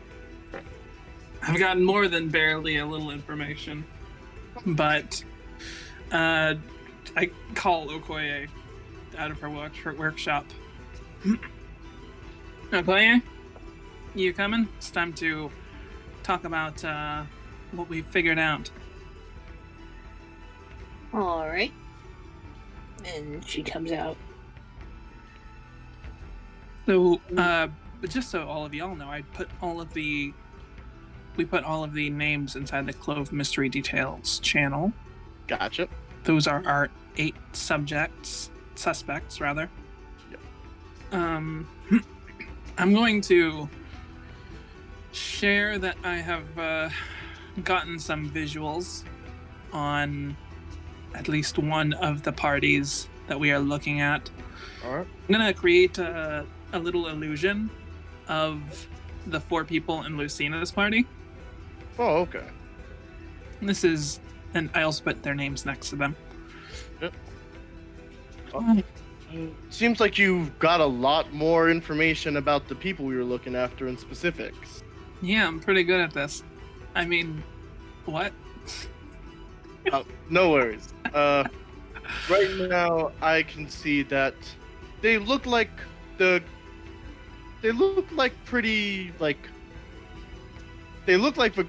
people. Yeah, they do, don't they? Yeah. What it's supposed to mean? I don't know much about these people. But I'm not really sure about who seems the most likely to have some sort of religious connection to the 13th Zodiac. Probably not that gold one, though. Doesn't really seem like her style. Alrighty. Well, I'll go ahead and I'll trust your instincts on that part. But Just a hunch.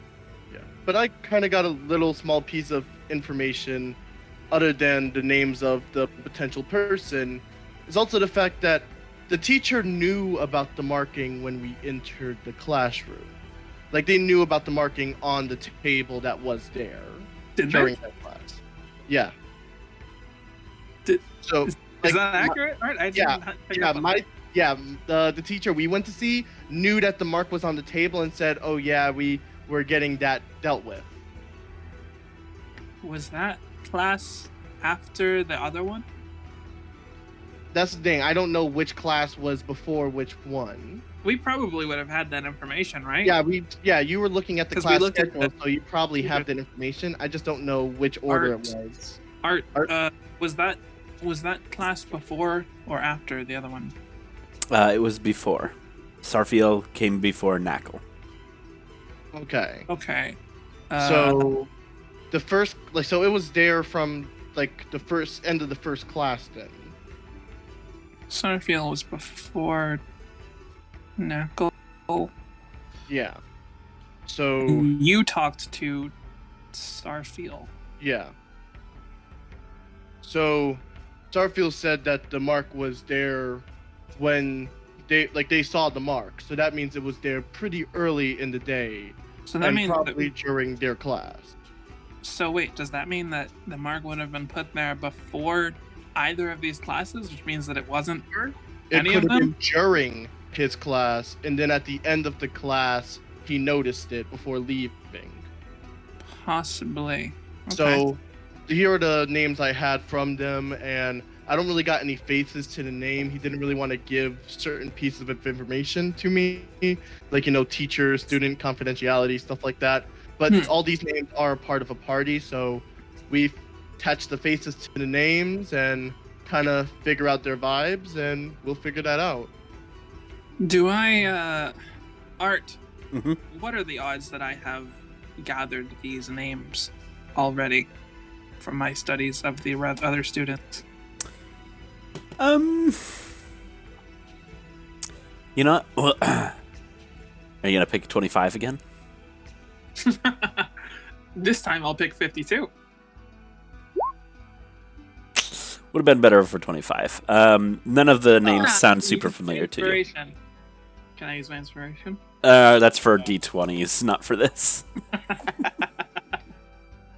Okay. If you had wanted to use your inspiration to pick 2 numbers before I had rolled, I probably would have allowed that, but... Okay, that's fine. That's fine. I just wanted to check. Right. So it could be one of those 4 names from that other class, of which we don't know anything about them. Or Yeah. it could have been someone before that class entirely. But as far as we could tell, like, do they lock up the classrooms before the teachers go into the classrooms? Like, do the teachers have to like unlock the door or something to that extent? Do we know that? Well, both you and so all four of you were able to enter the classrooms before either professor entered. So. True. So we don't know if, like, in the beginning of the day they're locked. It could be that they're always unlocked. It could be, yes. Well, I guess first thing first is seeing if they're unlocked early. Yeah. We could probably check it out tomorrow morning. Yeah. That could be done. Earliest classes are 8 a.m. classes. There's no earlier classes than that, so Logan would have to wake up early, of course, to go there. Yeah, but... Logan always wakes up early anyway. Which is funny because Logan always wants afternoon classes. Yeah. Like, Logan's focus is on food in the mornings. That's all that is. Okay. Well, I don't know if we can actually. I know we just got the party back together, but I don't know if there's anything else we could come up with right here. I guess I don't know what you're looking at, like coming up with any other likely suspects or likely people to interview, or what are you thinking about? Well, we also might want to find and track down information on these specific people. Yeah. True. Like what they did during their trials. That's true. That's very true. Try to figure out their ability. Yeah. Do we know what about time is it during the day?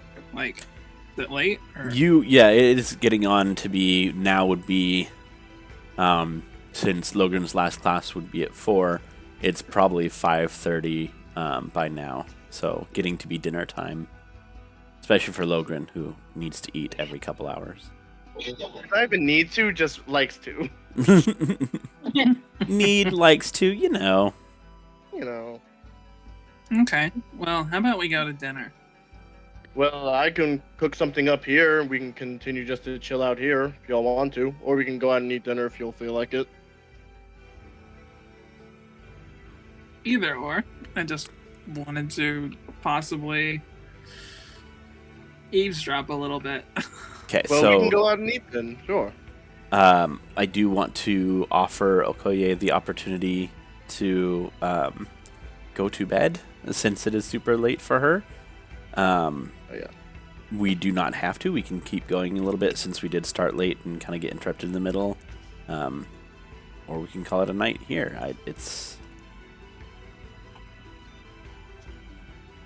What do you think, TB? I mean, I will admit I am sleepy, but if everyone wants to keep going, Nope. You said you were sleepy. That's it. It's also a convenient place to stop where you've kind of gotten conglomerated information and can move on. Can I talk about what I do that night real quick though? Yeah, I mean if Oh yeah, we can go through the nightly routine if we want to, like next session, or we could do that now. Yeah, I was more thinking like if you want to kind of set up like your plans so that I know how to react or what information you want to prepare for next time. I could do that. I just needed to really roll and use this inspiration, and then. Okay. I mean, I don't know what I could use this for, but. It's fair. To be fair, I'm okay with your inspiration rolling over into next session. Cool. Yeah, like technically you're supposed to. It's only supposed to be for one session, but as long as you all have been fairly decent about using it, so I'm not like super worried about not having it or whatever. So. How many weeks into school are we now? This is first week. Like literally, this was the first day of school. you've been on campus for an entire week, while the initial trial was going on and orientation, introduction to classes, that sort of thing. But yeah, you are second week on campus, first week of class. We're talking like a Spire week, like 11 Yes. days. Yeah, a Spire week. Okay, then yes, I have a thing that I want to do. Okay. That night, I am going to cast Silent Image and have just these little miniature illusions of all of the people that I have been studying since the beginning of since we got here. Mm-hmm. Attached to them, I'm going to put their names and their class, and I'm going to sort them by party and yeah, that's what I'll do for now. Okay. I will make a separate note log of class rosters, but this is basically just me refreshing my memory of all of the people that I've seen, what their names are, what parties they belong in, and anywhere that I don't have this information, I'll just put question marks. Yep. Or unsorted. This is just kind of a method of me, like, because of my keen mind, my perfect recall only lasts so long. Mm-hmm. So this is just me creating a new experience to remember. Like, okay, I remember from my fucking mind vault that this person looks like this and their name is this and they are in this party. Even if I don't remember when specifically I saw them first. Yeah, and you basically spent that first week gathering a lot of that information, talking to people, and more or less trying to get that, I'm assuming. Yeah. Yes. And then I have a separate, like, I have a notebook, and I am writing down class rosters, just like making a schedule of like, okay, this class is right here. These are the people that are in it that I know, that sort of thing. Okay. But that's something that I'm putting together in a written sense. Okay. How much of this do you want me to prepare for you in actuality, and how much of it do you want to just be, this is GWiz information for me to have? I mean, yeah, the idea is basically just like, if it comes up, like if I'm like, oh, who's that person? Just like, there's a chance, you know? Sure. You don't actually do, like, make a full, like, yearbook of every person in class because I know who they are. It's just kind of like, this is information that I would have access to. Sure. Okay. If that's okay. Yeah. So that's what I do. All right. Anybody else want to just come up with anything? For Like, I had my own idea of what I was probably going to end up doing, like, after dinner and after everybody goes and relaxes and stuff like that. Logan was probably going to head out and check to see if the classrooms were open late at night now. I would like to catch Logren and his fucking... We did talk about that. No, we talked about doing it in the morning. Early. No. We talked about the lore implications by what happens at night. Oh, for real? Yeah. Yep. Oh, Some what? of Yeah. them don't like it when you go out at night. I went out last time at night and it was like pretty all right. So I was like, That's fine. The classes, however, are different. yeah. well, okay. Well, If Logan's you're going to do that, you're going to have to. Whether you know, does Logren know that is a whole nother question. Yeah, And, that's the real question right now. You know, let's see if Logren would notice stuff. Like, what kind of role would you say for Logren to kind of notice? What, And like then- things about the school? Yeah, like know that, like that bit of information. Probably history. Yep. All right, let's see. Man. How much does Logan know? Guess the bare minimum. Would that be bare minimum information? Sorry, I'm not looking at the chat, so I don't actually. Yeah, Oh, that's I what I wrote wasn't down a either. 10. I got a 10. So would that be bare minimum? You may not know about this. Yeah. I would say probably not. You probably don't know. It gets. Yep. Nope. So let's say Logren goes to walk out, but he's not really stealthing like last time. He's like, all right, everybody was relaxing and stuff like that, chilling. I don't really need to sneak out this time. So I go towards the door. Vakari would be out though, right about now. Out like Vakari went out. Or in the common room. No, not in the common room. Out.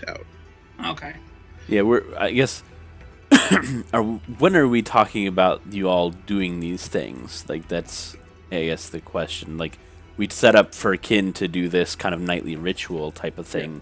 I would say around like 12. I would say Logren would probably head out like same time he went out last time. Then Vakari would be asleep or in their room. I do my whole mind vault thing, not every night, just like right before bed every week or two. But okay. I can stay up later. Alright. I just wanna That's fine. for his nighttime excursions. You don't want to catch them. Logan just looks to the left, looks to the right, and just opens the door and goes to walk out. I follow. You know, roll stealth. Oh, I mean, I don't actually need to sneak. Oh, you're not sneaking? No. I'll just see if I see you then.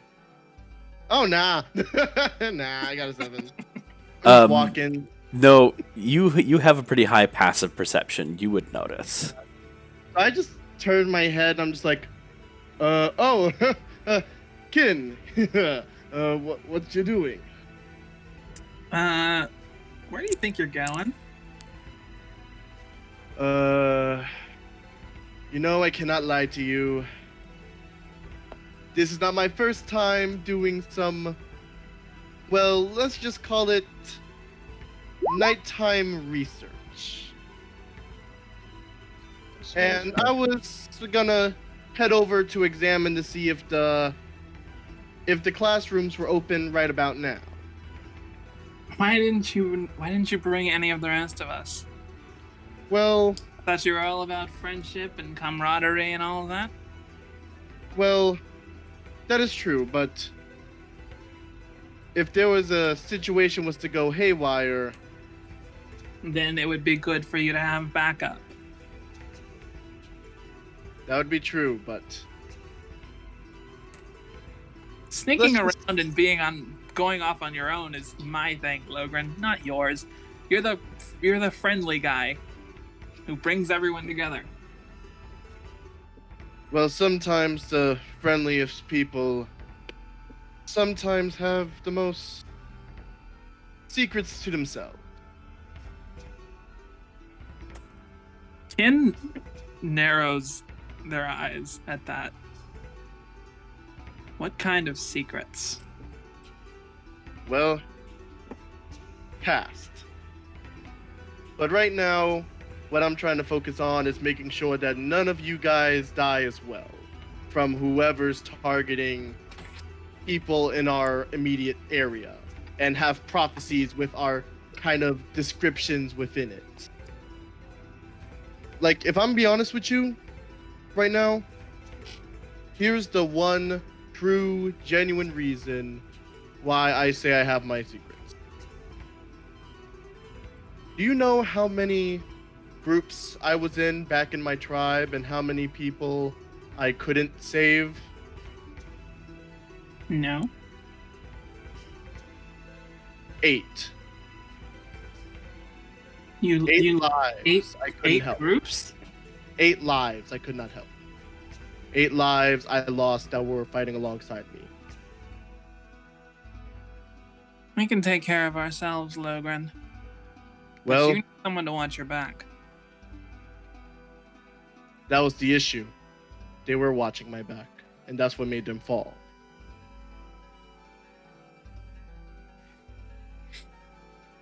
So Get my you point now?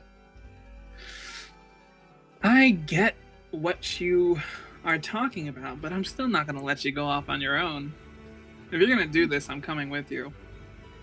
All right. Quick in and out check. Shit get dicey. Do your thing. I may seem like kind of a slacker, but the truth is, I can handle myself. Oh no, you're not a slacker whatsoever. I think the exact opposite. Don't go spreading that around. All right. Let's go check this out then. Okay. And Logren and Kin head towards the classroom that we originally were in first period. Okay. We are going to handle that next time. Because we kind of said that we were going to stop, and I was just like, wanting to get an idea of what was going on at night, but... yeah. We split this damn party all the goddamn time. I was thinking that this was going to be another in and out. I had no idea y'all wrote lore about nighttime for the school. The classes move around. Yeah, the class is moving around. But didn't know about the nighttime stuff either. Oh yeah. I know about the school than Logren. Well, I definitely remember hearing the fact that some classes stay stationary, and I thought that ours was one of the stationary ones. Why? It's only been the first day. Oh no, I meant out of character. That's what I was thinking. I thought that's what was mentioned about that classroom, in particular. No. Eventually, Some of them move around all the time. Okay, gotcha. Sometimes the things in them move around. Oh no. Or at least that's no. It's not a good look. What you've decided to do is something very dangerous. Gotcha. You could end up in a liminal I don't know space. about that either. I was advising him against going alone because we are trying to track down a murderer. Yeah, that's bad too. But you could end up in a liminal space. Not great. Oh god. We don't have Would we be able to notice the rooms changing while we're walking up to the building? That's the question. I assume it just moves. So it's just you might be able to see it in the window, but you probably not be able to do anything about it. It's we would be able to look through the hall, while we're walking through the hall, we could look into a room and see the room just change. I honestly don't know. I mean, I don't imagine it's such a.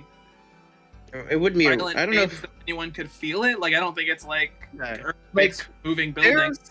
There's two things I'm thinking of right now. There's one where the rooms just magically snap of a finger change, or there's another thing where I remember I don't know if any of you guys ever watch a Black Clover far enough to know this, but in the Black Bull's actual fort, the rooms are boxes where they just shift around and move around by one person's control.